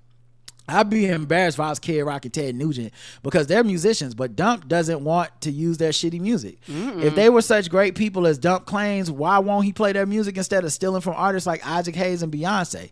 Yes, that bastard used freedom at one of his rallies, and I think he's doing that shit on purpose. God, I hate that orange piece of shit. He is. They purposely go and pick this music that they know a lot of these artists would not approve. The artists basically be like, don't do that. And their thing is, we've already done it, basically, so that's half of the battle. My favorite part about that is that no offense to Isaac Hayes and his estate, but they only played that Beyonce once. They knew. They said, all right, we made our point. We need to cease and desist. She immediately was like, no. But I'm saying, I'm sure Isaac Hayes and them were immediately like, no. So I'm saying one of them, they was like, we not even trying to go to court. And then one of them, they was like, well, fuck them. We'll see what they do, right? Yeah, there is a difference. Yes, it is. They don't play they know Beyonce don't play. I'm not surprised about Oliver Peck. I used to watch Ink Master, but was so frustrated about how they downplay how good the black tattoo artists are, and the way they would treat their black clientele. Like, tattooing a black person was the worst thing ever. I'm surprised the show is even still on. The best thing that ever came out of that show was when this black tattoo artist became an internet legend, when he asked this white girl who was going full Karen on him, why do you look 50 when you're 25? I know, I've seen that clip. I love it. I'm sure you've seen that clip. It's still funny. Yep, it's one of my faves. YouTube, let's see how many we got on this. 14 comments. What the hell? Oh, most of them are happy anniversaries. Okay, what the hell are we talking about? Okay, so I'm thank you for the happy anniversaries. I won't read that in the interest of time. Ramsey Dunn says, no sir and madam, garlic parm wings are good. I am not a buffalo wing sauce kind of lady. First of all, Ramsey PH Dunn, I'm so disappointed in you, okay? Because that means you don't really be listening to the show or my jokes. And that's sad, because I wrote that down. I didn't say garlic and parm wings aren't good. So you automatically set up a straw man to try to like come back at that no one ever said. What I said was Parmesan don't really add or take away anything to the wings. It is Praz of the Fugees. Now maybe you're not familiar with the Fugees or Praz, but Prozwell is not the greatest rapper. But no one's ever like listened to a Fuji song and said, damn, when is the Praz verse gonna happen? Because it always lasts. Or been like, man, that would have been dope if only Prozwell had came through. No one's ever said those words. And that's the same thing with parm. No one's ever ate a wing and went, no, this shit was missing the parm. It's the garlic and the butter that's doing the work. Parm just there, hanging out, getting too much credit. Getting to be in the title. All in the videos. Right. It's a Fuji too. Joe says you're right about parm on wings, not the highlight. Thank you, Joe, because you listen to the show. I don't know what happened to Ramsey. She's one of the most fun, meticulous listeners. I don't know what she probably was doing. She probably was trying to make some garlic parm wings and wasn't paying attention to what we were saying. Kevin says a message from Ice Cubes from 2020. Thank you. Jane says happy anniversary, y'all. Karen, I thank everybody all the time at restaurants and everywhere. LOL. And many times I end up getting free shit, so keep doing your thing, sis. And also shout out to Rod for dropping that Teen Witch reference. The top that scene aged so well and poorly simultaneously. It's the greatest. That's your shit. It's the greatest. Supersonic, idiotic. Smart Dave says the facility sounds like the bathroom. Right? Right? Yes, it does. I didn't even think of that. What is Fox Sports 1 doing? The facility sounds like you're going to the hospital. Breakfast ball sounds like you order it at IHOP, $2.99. Yes, it's like a hush puppy wrapped in hash brown or some shit. Rudy Tooty, fresh and fruity, and a breakfast ball, please. Yes. Transformers versus GoBots. LOL. Good one, says Thomas. Thank you, Thomas. Alexandria says, do you know what today is our anniversary? Happy anniversary. I need a Sweet 16 bracket for all of Roger's personalities. Ricky Spanish is one of my favorites. Yes. Ricky Spanish. Yeah, that's one of my favorites too. There's so many. Mm-hmm. There's so many. Roland Chang, enthusiastic Asian. Yes. Roy Rogers McFreely. This shit don't make no sense. That's so Raider Dave. Yes. He has so many characters. They did like a whole episode one time. What was it? The what you call it? 100. The 200. The 200. And literally they went through all the characters he had played over the seasons. It was fucking hilarious. Yeah. One of my favorite was when he was, I forget her name. It was something like, I forget her name, but he went to a company because he wanted to make money off of a fake lawsuit. Mm-hmm. So he went to a company and was he was the woman at the job he was trying to get sexually harassed to prove to Klaus that he could play a sexy woman, but knowing that the company would harass him, they were all grossed out and just thought he was being overly sexual. So then he also got another job at the company as a different persona to harass himself. God damn, that was a good one, man. Jenny Gold is the best too. Yeah, Jenny Gold is good. I think one, he played like a flight attendant, and they was like, Roger, have you ever been a flight attendant? No, but I know jokes. I was like, oh, Roger. Yeah. Oh, yeah. Oh, of course, Crisscross Applesauce. Yes, Crisscross Applesauce. And then when he came back later as Billy Jesusworth. Roger, that's just the fucking best. Oh man, that show is great. Between him and Stephen Anita Smith singing. Yeah. Oh man, ridiculous. Anyway, ain't it ridiculous? But I'm here for it. One of my favorite shows ever. Period. All right. The poll was "Don't Tread on Me" flag. Cool design or corny design? Corny. That's the popcorn. 97% say corny, but 3%, one person said it was cool. Come on, man. Who are you? Do you have the flag? Show yourself. Right? You are a robot. You are not real.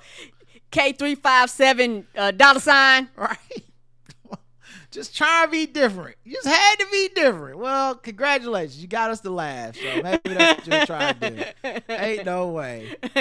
Pound outside 347. We see you. Show me your t-shirt with it on there. Confirm your email address. Walk outside with it. Hey, look, it's not too late to get a different decal to cover the back of that wheel on your Jeep. You don't gotta be stuck. No, you don't. And I'm not even making it about the racism. It just looked corny.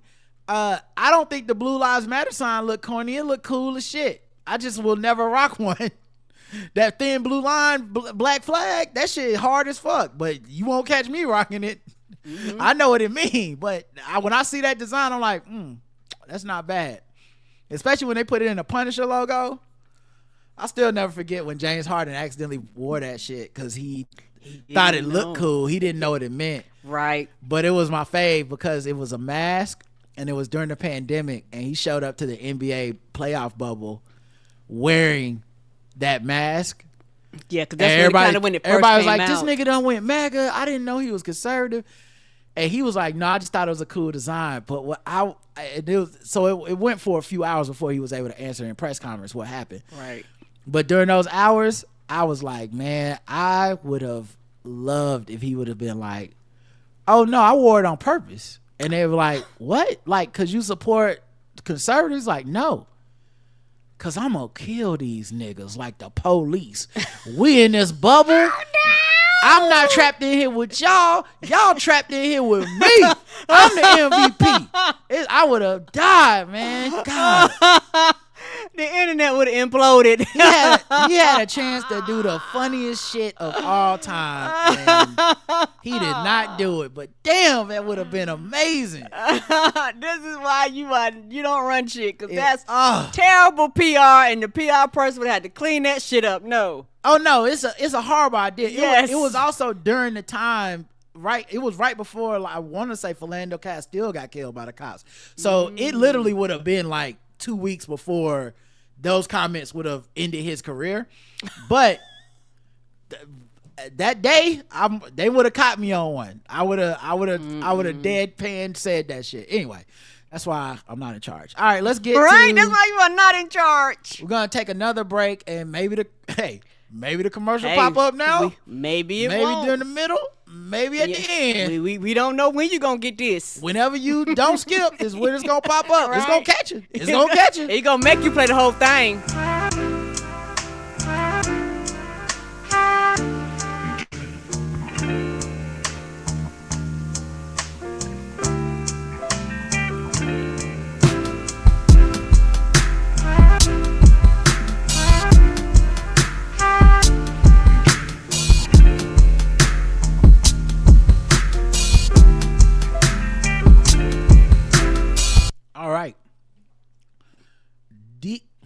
Dying DEI, episode 2970. Appia says, I never used a check in my life. They seem to me as old-fashioned as messaging pigeons, or smoke signs. I'm not young, I'm European. Carmen says, I just used one to pay off my tax amendment the other week, and it has been such an ordeal. I'm full of all the regrets. Checks can burn in hell unless they're coming to me. Yeah, that's interesting. So y'all don't. That's interesting. I guess it's just different in Europe. Good for y'all. Mm-hmm. Shoe Booty says, I mean, because y'all probably get paid in doubloons or whatever the fuck y'all do over there, right? No, like, it ain't the same. They just send y'all like a carton of pantaloons. Is that what chickens? Maybe I don't know. What right? Y'all do. Y'all get paid probably the direct deposit. Yeah, cash on delivery. Yeah, y'all probably just take a firm handshake next to the Lords of Lions or whatever fuck castles. They just pull the money out and put it in your hand. They probably just show up to your farm and they just take like a certain amount of chickens for tax. That's how it works on Game of Thrones and shit. So that's probably what's happening over there. I've never been there. Shoe Booty says, I have not been a customer of Lowe's for years because of their terrible DEI policies. In 2011, when the reality show All American Muslim came out on the TLC, Lowe's withdrew their advertising from that show. I remember that. Mm-hmm. Yeah, I guess I forgot. A big thing at the time. Well, they are I guess instead of do it yourself, they were like DEI it yourself. Lowe's for DEI it yourselfers, because we not doing that shit. We are not doing it. That told me all I needed to know. We can't do everything perfectly all the time, but I do what I can. When I know better, I do better. Having a DEI initiative is literally the least a company can do. It can be an aspect of their already existing human resource department, but they're making more of a statement by saying they will not adhere or implement these practices than by actually doing them. Fuck them. Agreed. Like I said, you literally be better. It's a lot of companies that are DEI everywhere. They not sending out statements. They just doing it. And what's worse is you did it and then you back down. So it's one of those things, kind of like the Bud Light thing before. Yeah. It's like you end up pleasing nobody. Now you have everybody pissed off. Right. And this isn't even like Target, where I'm sure Target is at least has some pretty liberal ideals that its companies support. But when people were showing up talking about harming their employees, I understood Target being like, hey, we'll move the displays, because they don't want conservative crackpots pulling a Pizzagate, and they're not going to be able to just turn around when it happens and go, how could we have known? Everyone's going to be like, because it was trending on TikTok, to go into your fucking establishments and threaten your employees. You should have backed down at some point instead of letting these people die on the front lines of a culture war that it was getting violent. Okay. Lowe's, nigga, they not doing that. That's not what's happening. They just talking about boycotting y'all. No, you really just didn't want to do it. You never wanted to do it. You caved to pressure after George Floyd and the march, the movement for Black Lives. And now you're like, yeah, okay, coast is clear. We're done with that bullshit. We're done. Right, because you never was about it. So yeah, that's why I say you would literally be better off doing nothing. I know people don't want to hear that, but doing nothing is better than this bullshit they doing now of everybody basically retracting and going back on their word. Rona Raphael says, as a trained ninja and certified black belt in the arts of avoiding the loo over 7 hours flight over the Atlantic, crime babies won't break me. However, a passenger explosion and diarrhea aren't in the manual. The airline got to upgrade me to first class for life as part of my recovery for witnessing such shit. Literally. Oh, by the way, big shout out for recommending the prosecutors. I've never gotten into true crime podcasts, nor did I bother with the Adnan story until I listened to their breakdown. It was you who recommended that podcast. Another solid recommendation by Rod. I got Karen's comics on standby. Play that. Rod is right. I like how he's like, and he keep play MJ. Play Rod is right. Request list. He's like play that, Mr. Please. DJ. Right. Pick up your phone. I'm on the request line. Rod is right. Yep, Rod is right. Rod is right. Rod is right. Yep, Rod is right. Yeah, Rod is right. Whoop, what was that again? Oh yeah, Rod was right. Rod was right. I was right. All right, let's go to the next one. Carmen J says, you asked why would Harley Davidson make such a rash decision? I'd wager it's because they're lacking diversity in their decision rooms. They have all those homogenous people leading the charge, and if there is any diversity, they're probably keeping quiet to keep that job. See Pepsi ad when that Kardashian or Jenner feller was trying to bring the world together through her offering Coke during the Black Lives Matter protest. Totally tone deaf, and Pepsi had people in the room that knew better. They just went with the crowd because the company manages with an iron fist. I don't think my question is why did Harley Davidson make such a rash decision. I don't think it was rash. I think Harley Davidson never wanted to do that shit. That's why these companies are pulling out, because we've had too many examples of this shit happening, and companies have been like, okay, y'all just gonna be mad. They don't fold. And keep noticing in these articles, the programs they're rolling back are 4 or 5 years old. These are not institutional programs. It's like, for the last 70 years we've been committed to diversity, but now we decided not to be. No, y'all know what y'all doing. Yeah, somebody looked at the books, and somebody looked at the profit and return of the balance sheet and said, how much is we spending? And is this really making a big difference? Is this shit profitable? And somebody was like, it's not really. They was like, well, fuck it, end it. Well, it was never profitable, because you can't measure the profit of a DEI initiative directly. True. So it was always only a spend, which made it a PR move, which means they weren't committed to DEI in the first place. A lot of these institutions that started it weren't really committed to it. Now, technically, it probably is profitable, but it takes years and years to measure that. And you only measure that through like innovation and other stuff that people won't want to attribute to it. So yeah, it's bullshit. Hustle No Flow says, on the DEI front, I didn't like Harley because they allowed so much of their apparel to include Confederate flags back in the day. Never really rocked with them for that, and not surprised at them doing this. Funny thing about it is, study after study used to set up DEI initiatives in the first place, pointed out that to grow the business in the way most of these capitalist companies wanted to, minorities and disenfranchised groups were going to be needed to hit those growth targets, much like the way the GOP got that report about what they needed to do and decided to focus on the short term instead by pivoting as hard away from inclusion as they could. It's short-sighted. And on the healthy food front, I saw this IG post and reminded me of what you were of you all talking about candy fried chicken a while back. Okay, you can send a link. Give me a second. I'll put it on the thing. But I agree with what you were saying, by the way. So I know y'all love this one. This was a hit. But which one is better, this one or the fried chicken with watermelon sauce? That chicken fried watermelon is my favorite by far, but this one is a close second. See y'all in the next video. Chicken fried watermelon or candy watermelon fried chicken? Yeah, okay, all right. You know, I don't. Good for him. You know, everyone's so creative. We love to see it. I know. I don't think I'll be trying that. Okay, that's interesting because you definitely was here for candy fried chicken before. Candy, I guess you Kool-Aid. I guess you somehow forgot. He did candy fried watermelon chicken. It's watermelon candy fried chicken. That's one of the things he made. Yes. Okay, but that was Kool-Aid. That wasn't cool. Okay, all right. So what do you think the other candy fried chicken was, Karen? Think it was organic? Think it was locally farm sourced? What are you doing? What are we doing?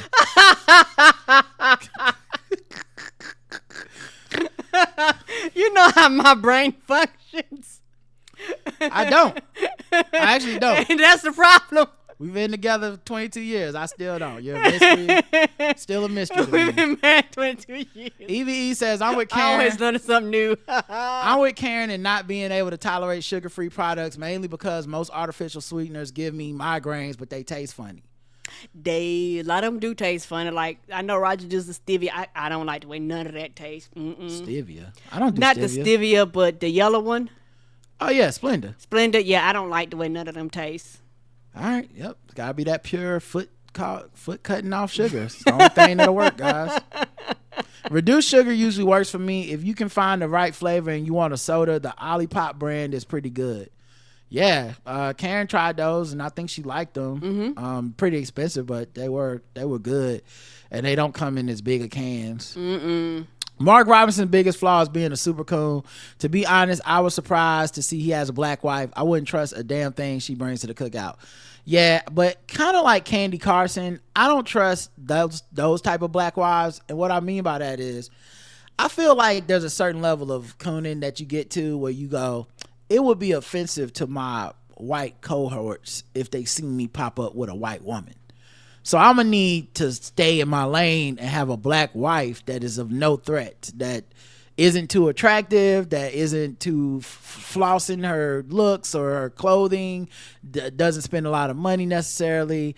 Just the homeliest, most plain, basic stylings that we can put on her. And I'm going to show up with my black wife and they'll go, good, he's staying in his lane. He doesn't think he's not uppity like the rest of them. He doesn't think he's as good as us. He doesn't think he's equal to us. And so I don't even trust the ones that got the black wives. I'd just be looking at them sideways too, like, you did that as part of your rules.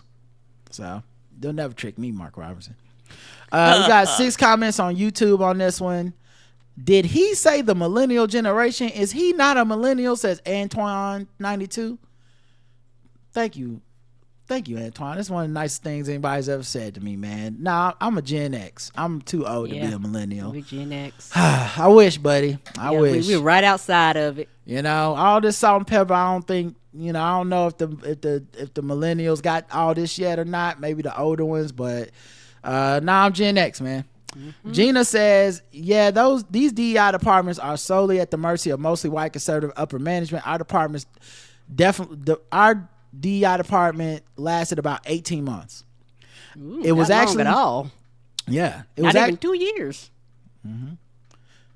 It was actually a helpful source for info, resources, and community. But we even had non-PC people complaining about it. POC people, I'm sorry, non-POC people complaining about amongst themselves, and it got back to leadership. I'm sure that they felt excluded or whatever. Meanwhile, we're learning how to deal with microaggressions and sharing insights and experiences. But the why are they all sitting together suspicion seems to pervade a lot of decisions like this. Alexandria says there's 2 frauds I would never commit: wire fraud or postal fraud. The slamming the door sale would haunt me forever. Yeah, you be in jail for a long time. Fed. Calibra Mike says ketchup, free salt. I gotta try that on my plate. Love y'all. And it was difficult to go straight sugar free with my beverages, but the drink mixes make it easy. But I'm now addicted to caffeine. Holla at y'all. All right, good luck, buddy. Child, salt free ketchup. Good luck with that. That shit is terrible. You might like it. They sell it in the store for somebody, and I don't know what your blood pressure situation is, my man. You know, so good luck. I hope you enjoy it. I hope you do, because I did not. Yeah, I didn't either. Joe says I recently wrote a check at the car service place to be because they now want to add 3% for credit and credit card payments. Damn. When they started doing that, that's my banter. I don't know. Sound you need to change places. I don't think that's an everywhere place. JV City says we burnt out right now. The previous generations have experienced exploitation with the hope of retirement.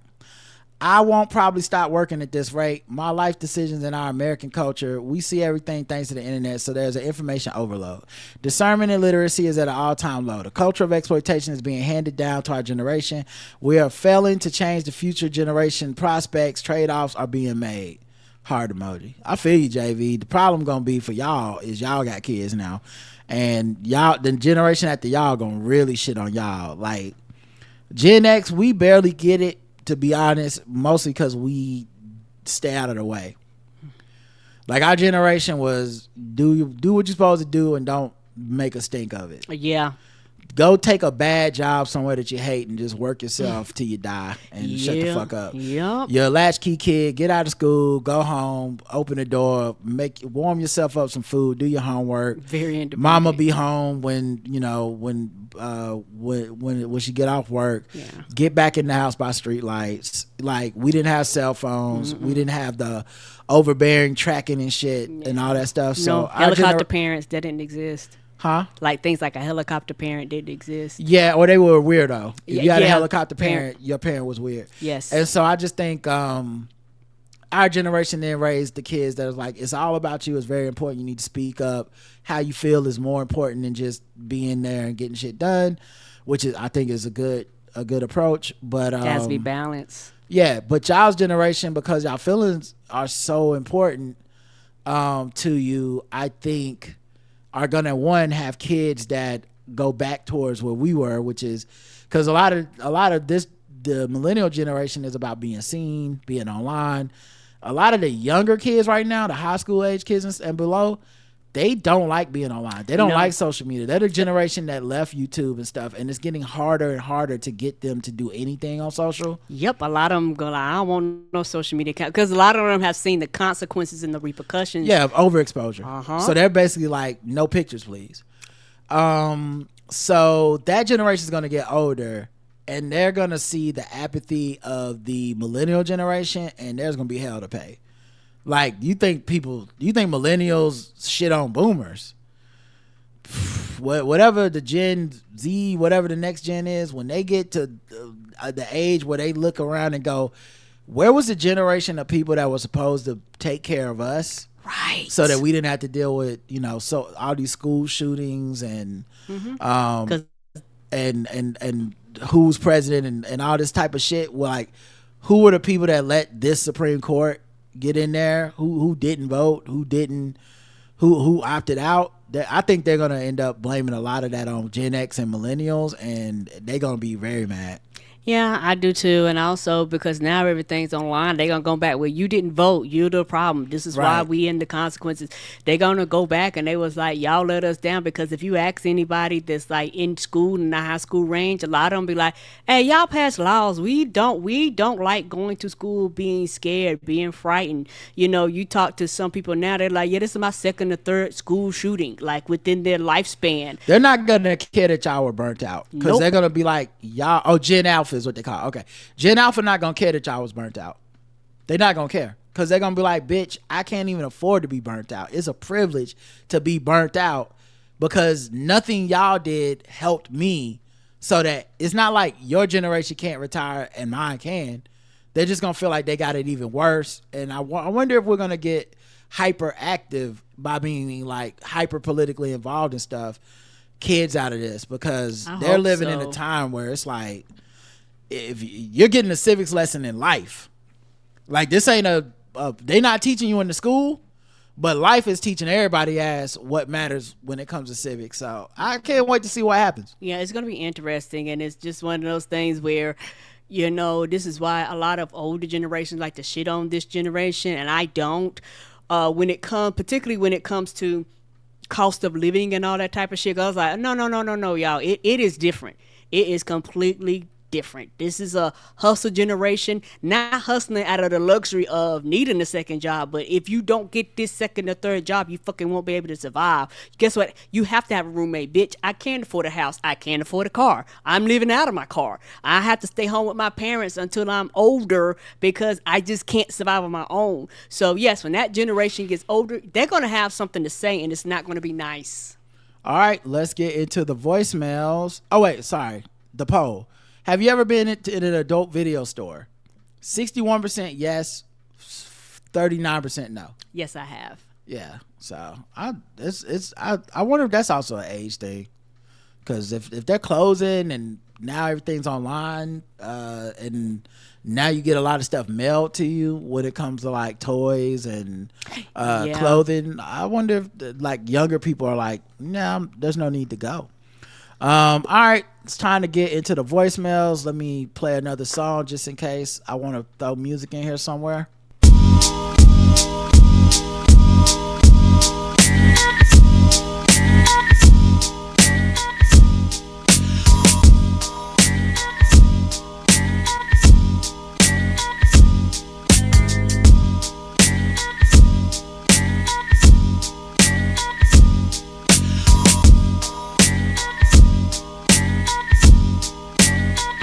All right, that's Old Flame by Infrared Crypto. We got 2 callers this week.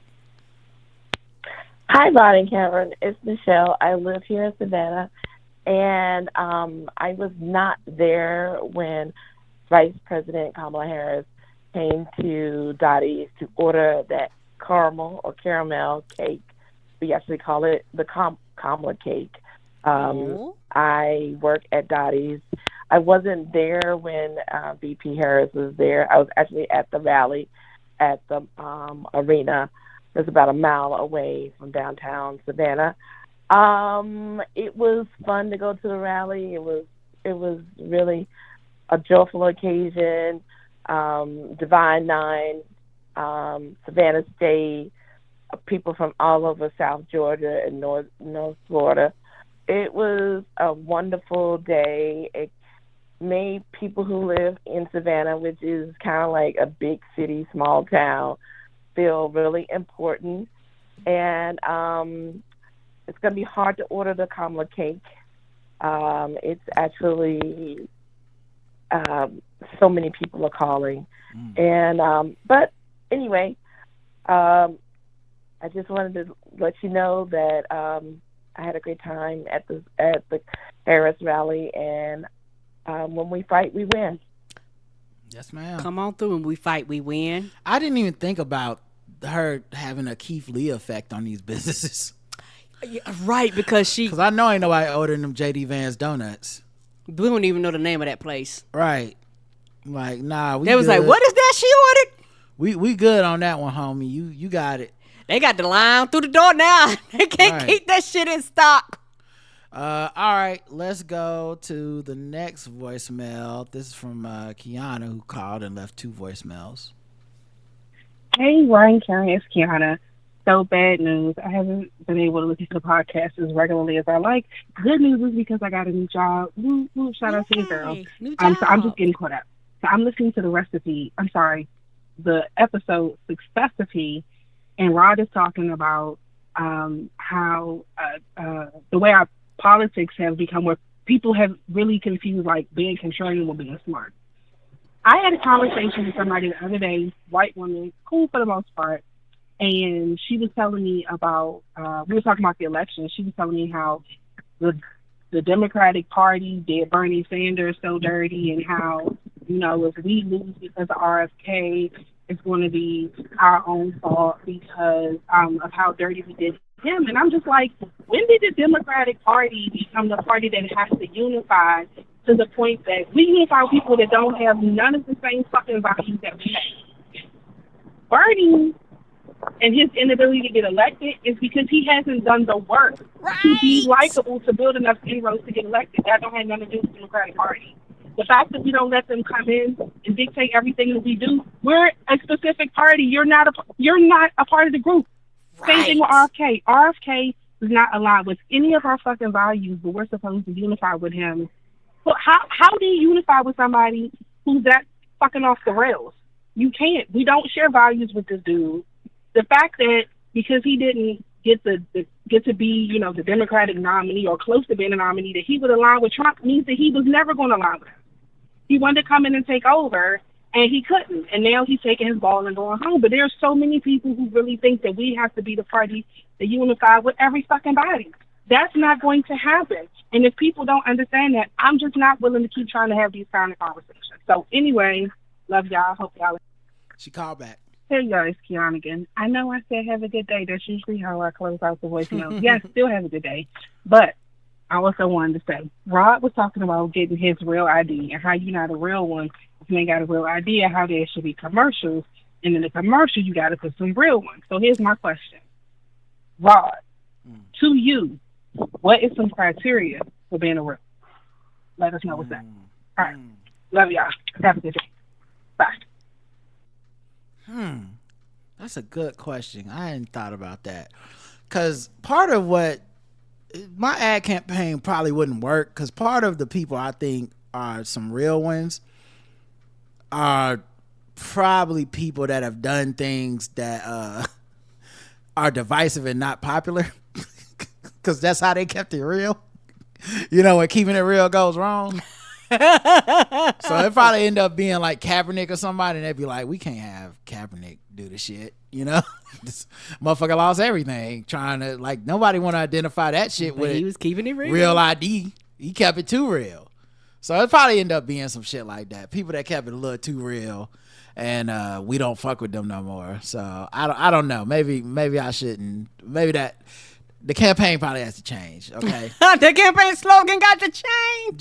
Just have the slogan can stay the same, but okay. I'm saying I think we should not have real ones. We just need to have some good people that do ads. So just Kevin Hart, like, he sells everything anyway.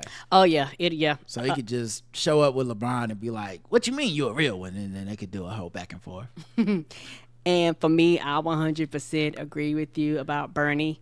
And it's one of those things where I don't even waste my time talking to people like that. It's almost like they ignore where Bernie failed at twice, because where Bernie failed is Bernie talk about economics, but he don't ever want to talk about black people and brown people and people of color. So he did it the first time and he did it the second time, and people on his campaign was like, hey dog, you got to go down south. Like, you got to reach these people, because if you don't reach these people, you are not going to win. And he said, fuck them. And so black people was like, well, then we will not vote for you. And you say something and I will continue to say about it, you're not a part of the party. And you're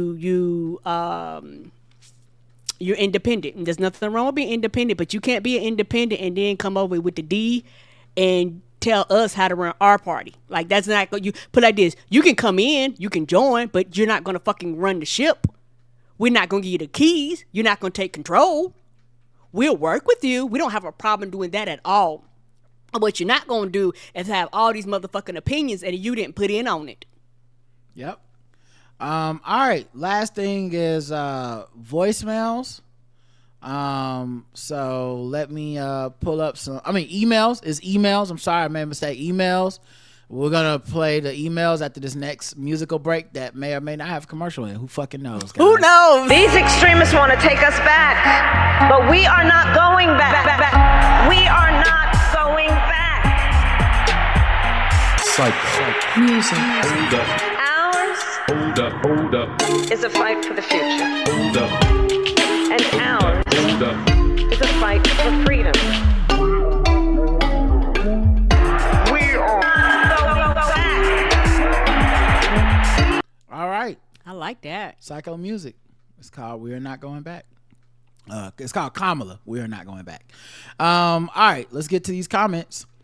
Tanisha says Black KKK, but it's really about the ass. Hey y'all, I was shocked to hear an ad on your show for a gene site which does genetic testing to determine how your body chemistry will respond to different psychiatric drugs.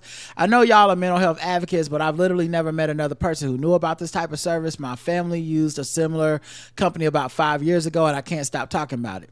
The cost was $300 and ended up being covered by insurance. We only learned about it after a family member was hospitalized for a series of bad reactions to trial and error prescriptions. The doctor kept writing every time the last drug didn't work out. The hospital mentioned genetic testing, and after getting the results and sharing them with their new psychiatrist, they were able to find the meds that work best for their unique chemistry. We would have gone this route before doing any medication had we known, but no doctor ever mentioned it. My family member has been living their best life since getting the right prescription, and I don't know if we would ever have made it to this point without this service. I don't know why doctors don't mention it or educate themselves on it. I'm guessing genetic testing companies can't cut those incentive checks like Big Pharma can. Right. Oh, now you're gonna get Oppia writing up here. I don't know, but you know she gonna write some long ass shit that I don't care about. She got her fingers all typed up now. Damn it. But the reality is some people need medication, and we as a community need to know the safest way to go about it. Thank you for choosing this ad, Tanisha. Tanisha, we didn't choose the ad. It goes based off of like we can choose what we want advertised. So we want to go, we don't want any political ads. We can say that, but we can't say like we don't want any Republican ads or we don't want any medical ads, or like we can say we don't want medical ads, but we can't say which ones we would get. Right. And I think most of that stuff is off of the metadata on your phone, your location, stuff like that. So it's probably designed to an algorithm specifically for you. So maybe they know your family used it from some internet browsing history or something. Yes. But I can't take credit for something like that because I wish we were that good to be like, this is the ad. I can just be like, put some ads here, and then they put what they think will work. But thank you for listening to the ad because we do get money for that. Yes, and like for me, particularly when I was going back and forth to New York to see you, I would get like random ads for Charlotte Douglas Airport, and stuff like that. I was like, oh, okay. It kind of follows you, so it's almost like individually mapped for your likings. Newsy says, I just came back from walking in the Pittsburgh Labor Day Parade with the Carpenters Union. Just wanted to share that I saw tons of Harris Walls for Union signs and shirts and merch. I saw 3 dusty people wearing Trump shirts. Where's all the Trump for Union stuff? Womp womp. Yeah, he fucked up them unions bad because some of them unions had his back just off of the pure Midwestern working white man sensibilities and peer pressure in 2016 and 2020. But he's so out of touch and anti-union now. He's not even code switching. You would look like a scab to support him now. Yep, you like a motherfucking fool. And they're like, hey dog, like yeah, they don't give a fuck about unions and we can't be having that. And JD Vance is even worse. Like what a fucking on-go. Keep up with all the political talk. I actually enjoy it now. Okay, Nosy. All right, I see you. Yay. We call that growth. We love to see it.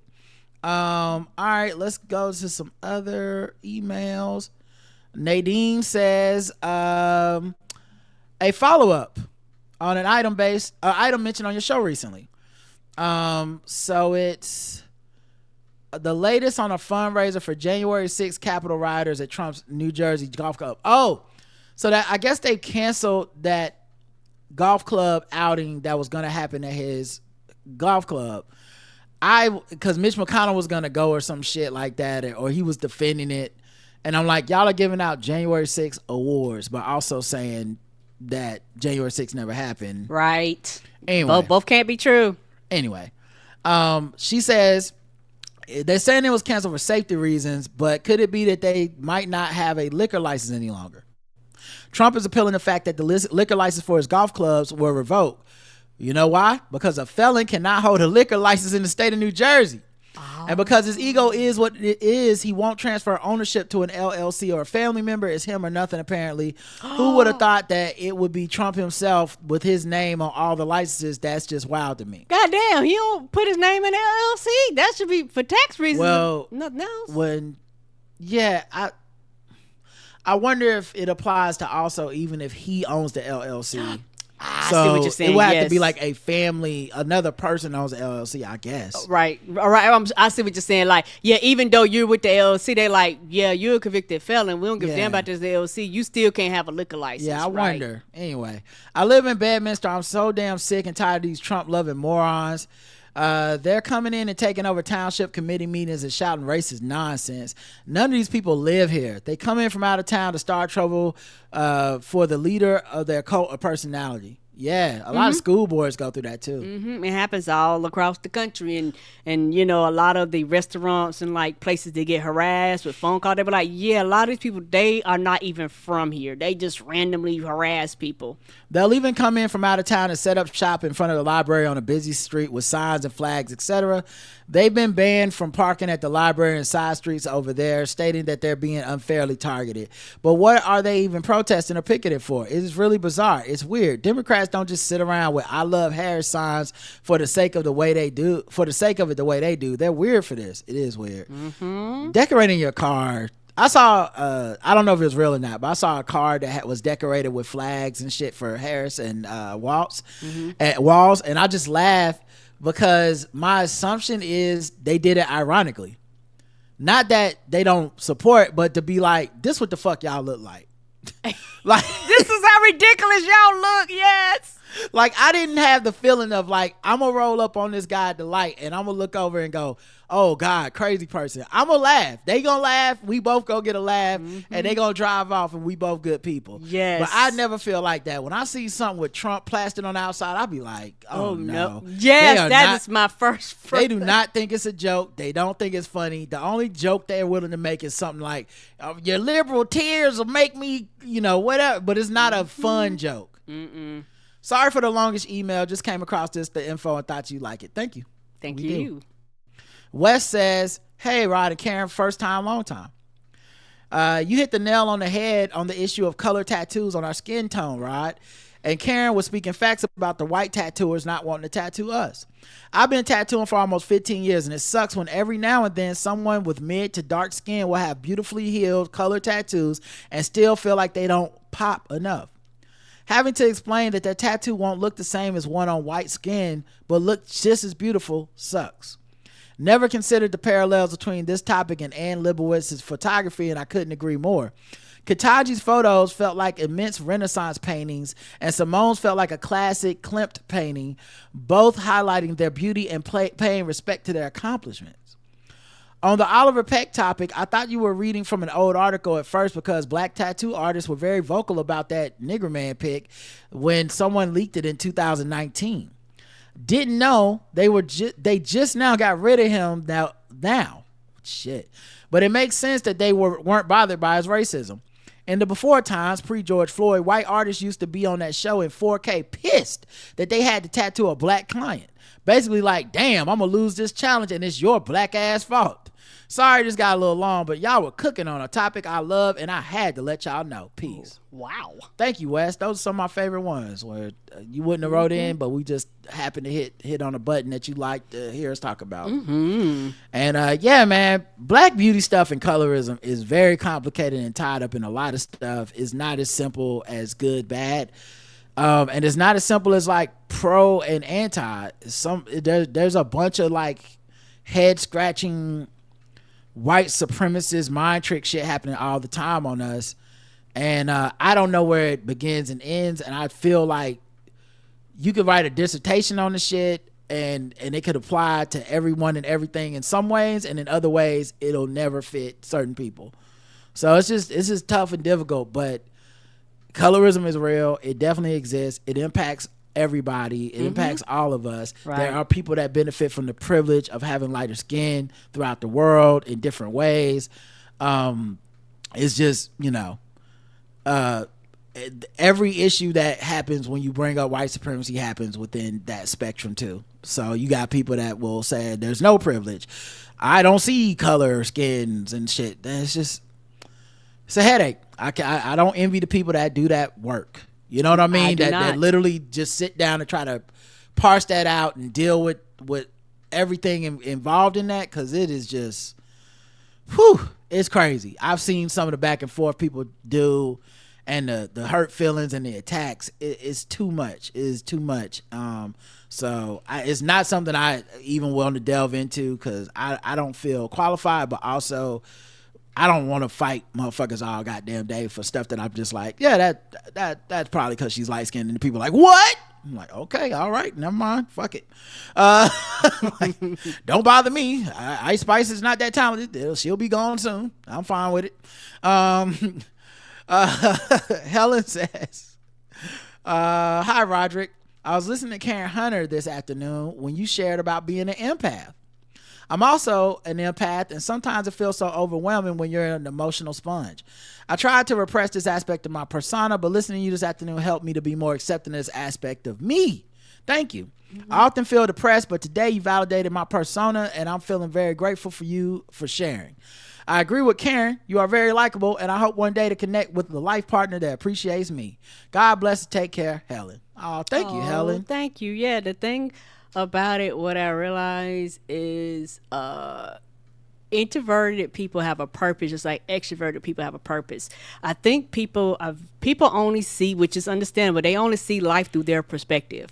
So particularly people that are extroverted, sometimes not. I know me, you could be a quote unquote a lot to an introverted person, and so it's one of those things. Well, she said empath, not introvert.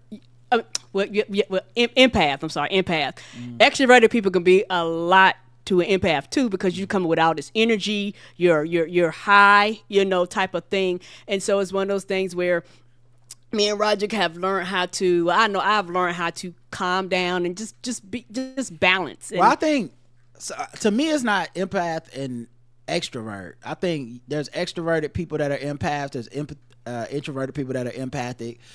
And I think almost all people have, except for like, your raging narcissist, sociopath types, have some level of empathy.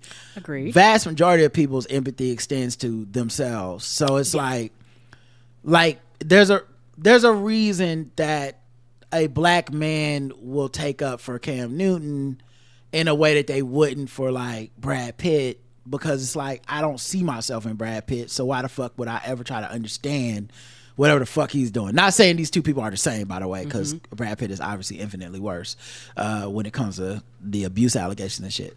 But my point being, there's Jonathan Majors. There's black men who will say Jonathan Majors, but not Brad Pitt. There's white men who will say Brad Pitt, but not Jonathan Majors. There's black women who identify with, it was easier to identify with Angel Reese than some other player that also is fiery and whatnot, but they're not a black woman. So I can see that as a level of empathy a lot of people have. It's kind of a selfish empathy, but it's empathy. My empathy is sometimes a hindrance, because like even in the colorism discussion, I'll never not feel some level of bad for people of privilege in that discussion. Because I'm like, their experience is not one they asked for or crafted. Agreed. It may be one they benefit from, but it doesn't mean they understand it. And most people of privilege will never do the work to truly understand all their privilege. That's just not, life ain't a homework assignment for most people. They just like, I don't know, if y'all say it's easier for me, I disagree, because my life ain't been no crystal stair, and then they get on their whole shit. I understand that doesn't make it reality. Just because they have their feelings hurt doesn't mean that their feelings supersede anybody's. The difference between me and most people is I feel that hurt even when I know it does not supersede anything. And I had to learn to erect barriers around my emotions so that someone being hurt while also being either wrong or being kind of a distraction is not enough to derail my point. Yeah. Okay. Yes. So that's really what it's about for me. But I still learn to harness and approach life naturally as an empath, because I actually do think there's a lot of strength in it. There's a reason that people that don't fuck with each other, for the most part, love me. Like, couldn't be in a room with each other, but if I was in the room, they both love me. And part of that is because my default is to see things with a level of understanding of their humanity and where they come from that most people don't allot to each other. Most people, you walk in the room and you think about what you want out of that room. Very few people walk in a room and think about what the other person wants or what their motivations might be, what shaped their motivations, that kind of thing. And that's a natural thing for me, which is why I'm always probably frustratingly sometimes to people trying to be fair. That's why I don't really like jumping on dog pals and just shitting on people and dismissing them out of hand. It's because I can't really do it. I have to work backwards to get to that point where I'm like, nah, fuck that person. You know what I mean? I have to work backwards normally. I can't. Most people start at, man, fuck that person. And I have to, and my brain starts, it's like Naruto, where it starts with like, okay, but you know, what happened to this child of the village that made them want to destroy it? That's how my brain works. So I just lean into it because that's my superpower. Yeah, and I was kind of commenting more to her, you know, talking about me actually being like a compliment, like complimentary to you. That's kind of what how I was kind of starting it, you know, as far as saying, and I did kind of get the words kind of crossed up a little bit there, but when it comes to things, and me and Roger balance each other out. Even with that, I'm an empath too. Roger is more of an empath, a much more of an empath than I am, because like sometimes we talk about things, sometimes we're on the same page, and sometimes Roger has talked to me because in certain situations, because of some of the things that I've been through, it triggers things in me, and I'm like, fuck that. And Roger got to be like, hey, can we talk about this? Can we have understanding? I think the vast majority of people are empathic just because you have to be to navigate life. Yes. Like, honestly, if you don't have any empathy within you, you're probably clinically got something wrong with you. Agreed. Just because how would you manage life? Like, you need that shit. But most people's empathy at this point is extremely performative because the way that we see it is normally through social media and performance. It's not just like a natural thing. It's I care so much more than everyone. My heart aches. And that is why I will not give money to the homeless. Because to give them money is to, and I'm like, you're justifying being cruel, but you're calling it empathy. It's kind of taking on some shit that I don't think is meant to be. I read a book about it once. It was a very short book. It's just like a guide to being an empath or whatever, a guide to empaths. But it taught me a lot about myself and how to protect my own energy. And mostly I had to learn that I'm still valid, and which sounds crazy to most people because most people exist in a place where the first thing they learn is my shit is valid, right? That is how I navigate the earth. How do I feel about it is the most important thing at most times. If I don't like it, I ain't doing it. There's so much value in that. And I did not have that for a large part of a lot of my life. I did not have the part that is like, how about how I feel? Or this instinct, this gut instinct in me that tells me like, yo, your energy is fucked up. And here I am going, yeah, but you know what? His energy's fucked up, but he was raised in the sand village and his mama died, and then his dad tried to turn him into the Jin Cherokee, and now he just walking around with the sand on his back. And so even though he's choking me to death, what about that child? It's really that child that is choking me to death right now and trying to destroy the entire village in the leaves. And that I had to let that shit go because there were people that literally fucked my life up because I was making excuses for them in my head, trying to help or think of the whatever origin story they had, and that's not the job. Yeah. Okay. Yes. And I completely understand that perspective. All right. Last one is from Steph, who says, "Hey y'all, meant to write a while ago but kept forgetting. I wanted to write about you about the guy who was on that CNN panel, the undecided panel, not the biracial one, who was found out to be a Trump supporter or Rump supporter. Okay. Now that we know he's gonna vote for Rump." Oh, you did that on purpose. Okay, got it. Thought it was typo the first time. Yeah, some people say rump. I've heard you say some people put dump instead. Yeah, rump is weird because I like rumps. You know what I mean? What y'all got against rumps? Anyway. Just check your rumps. I bet he had a bunch of merchandise in his car to sell. That's why he's so desperate for him to win. These people will lose money if he loses. I heard y'all on the Three Guys On podcast talking about losing friendships to Rump, and it's honestly unbelievable when you find out his supporters are real and they're not in the dream. Some guy at my job said Kamala wasn't smart, and I had to duck and laugh because I just heard Rump being asked how he would help parents with the cause of childcare. My RQ dropped 50 points. It was just word salad. No, word diarrhea. Just awful. You can't pinpoint what he's talking about. 50 convos all at once. I'll be watching clips from the debate on Tuesday. I don't know if I can't stand to watch him for an hour. I want him eviscerated. These news channels have been speaking for him after the speeches to clear things up, and a good messenger doesn't need anyone to do that for him. Yeah, I am totally prepared for the outrage I will feel after the debate when they try to make it seem like it was even or Trump won. Yes. Because some people gonna do that. Now, at the end of the day, debate don't really matter. I'm sticking to that. Will not move off of that.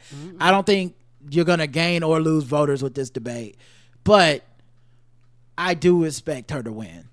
And I just know that the only way they can make it interesting is to pretend that she didn't. Agreed. Because they want to control the narrative. And I do plan on watching that shit. I don't give a fuck. I know it's going to be a horrible time, and I need to see this. I think she gonna fry his ass. I hope I'm not overstating things and making it too bombastic, but I think she gonna fry his motherfucking ass. This fool has been out here talking gibberish for months, and nobody's gibberish saying not shit. making sense.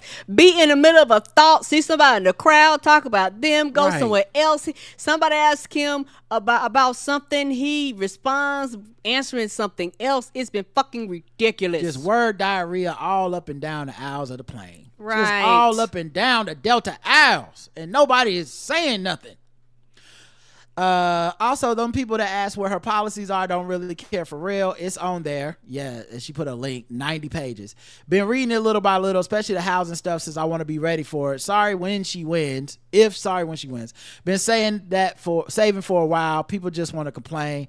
Thanks for reading, Steph. Yeah, Steph, everything you said, cosign, and nothing lets you know how bigoted and ridiculous and illogical the other side is than when they say stuff like Kamala is stupid, because that's not even realistic. That's not real. There's no way you think she's stupid and Trump's not. Right. So what are we talking about? I have a shirt. I almost wore it today. I'll probably wear it soon. But I have one of my favorite shirts. It's Barack Obama on the phone holding a basketball in a suit. And I've worn it to the basketball court before. And I remember I wore this a long time ago to the basketball court. And this white guy who's a Trump supporter, who eventually me and him had it out at the Y, where I went back and forth with him for like over an hour and some change with Justin there. Because I basically had determined like I was not accepting his dumbass microaggressions anymore. Say it with your chest, say it to my face. Let's have this out, and we never talking about this shit again. And so I just remember though the day that that really started it for me. I wore this shirt, and he says something like talking about Barack Obama pointing to the phone versus the basketball, said he need to do a little bit more of that, the phone, and a little bit less of this. Now this was after Trump had won. This is after Trump, and I don't know if people forgot this, had taken the most days off in the White House ever Ever. to play golf and shit. Yes, he didn't. And this guy's a Trump supporter. He's a Republican. And I said, what are you trying to say? Are you trying to say Barack Obama did not do enough work in the White House as you support the man who has taken the most time off ever in the White House? Uh-huh. And this was not the entirety of his term. He had taken the most time off like 2-3 years. Like he broke the record almost immediately. Yes, he did. And so I'm like, Obama's one of the hardest working presidents we've ever had. This nigga's one of the laziest. What reality do you exist in where you thought you could say that to me? Right. Because I'm wearing this shirt for a reason. Mm-hmm. Your joke, in addition to not being true and hack, it is also undermined by your candidate or president, by your president. And then he tried to avoid it after and I'm like, right. Now, I didn't work. It wasn't at work like you, so I don't blame you for just moving the fuck on, ducking and laughing. That makes sense. But this is that part of me that's that fighter. And so I'll make the time. And I made the motherfucking time on his ass. And then we just never really talked again after that day. And y'all know me. I roasted this motherfucker every time I saw this nigga for so long. It was bad. It was bad, y'all. He was like asking me to stop by the end. And I'm like, no. It's not a game to me. Because you started it. You could have left me and my t-shirt alone. I actually really hate your racist ass. I'm not the one to tell certain shit to, because I actually don't go along to get along on certain shit. It's just certain shit for me. I'm like, nah. I remember there's another dude that's like Latino, and he told me he was a Trump supporter. He's like some type of brown, but I think he was trying to say he was Italian, but he looked Mexican. Okay, this motherfucker looked Mexican, and he tried to do some like shit on Mexicans to me, to be like, because Trump do got it right, these Mexicans, right? I said, what you trying to say, bro? He's like, they take the jobs and stuff. I said, nah. And nigga, you look Mexican. What are we talking about here, right? I said, bro, if INS roll up in this bitch, you gone. Yeah, they ain't gonna ask for your ID. They gonna roll your ass out of here. We don't need no paperwork. You got to go. I was gonna take one look at your motherfucking ID and be like, fake, get in the back of the truck. They're gonna be like, this ain't no real ID, and throw that shit on the ground. Right. You are not a real one. No, you are not. So yeah, I'm like, boy, y'all got some motherfucking audacity to be talking like this. But yeah, man, I can't let that stuff slide. So that's also why I ain't got white friends, it's hard for me to not say something, even if it's just jokes, because it's not even that I'm never gonna see you. I'm not gonna fight you. It's not gonna always be a confrontation, but I'll never ever forget you said that dumb shit. From this point on, it's gonna forever be. Remember when you thought it was okay to tell me some racist shit? You thought I was gonna go along with it? Wrong. Mm-hmm. And that's one reason why, like somebody had wrote in before, that's one reason why they quote unquote claim to be undecided and all that other bullshit, because they don't want to deal with that part. But then it's wrong. That's not funny. It's wrong because you don't want to get fucking fried. All right, that's it, guys. We'll be back throughout the week. Thank you for listening. Thank you for all the feedback. Yay, hope you enjoyed feedback. It. Until next time, I love you. I love you too. Mwah. Bye, everybody. Talk to y'all.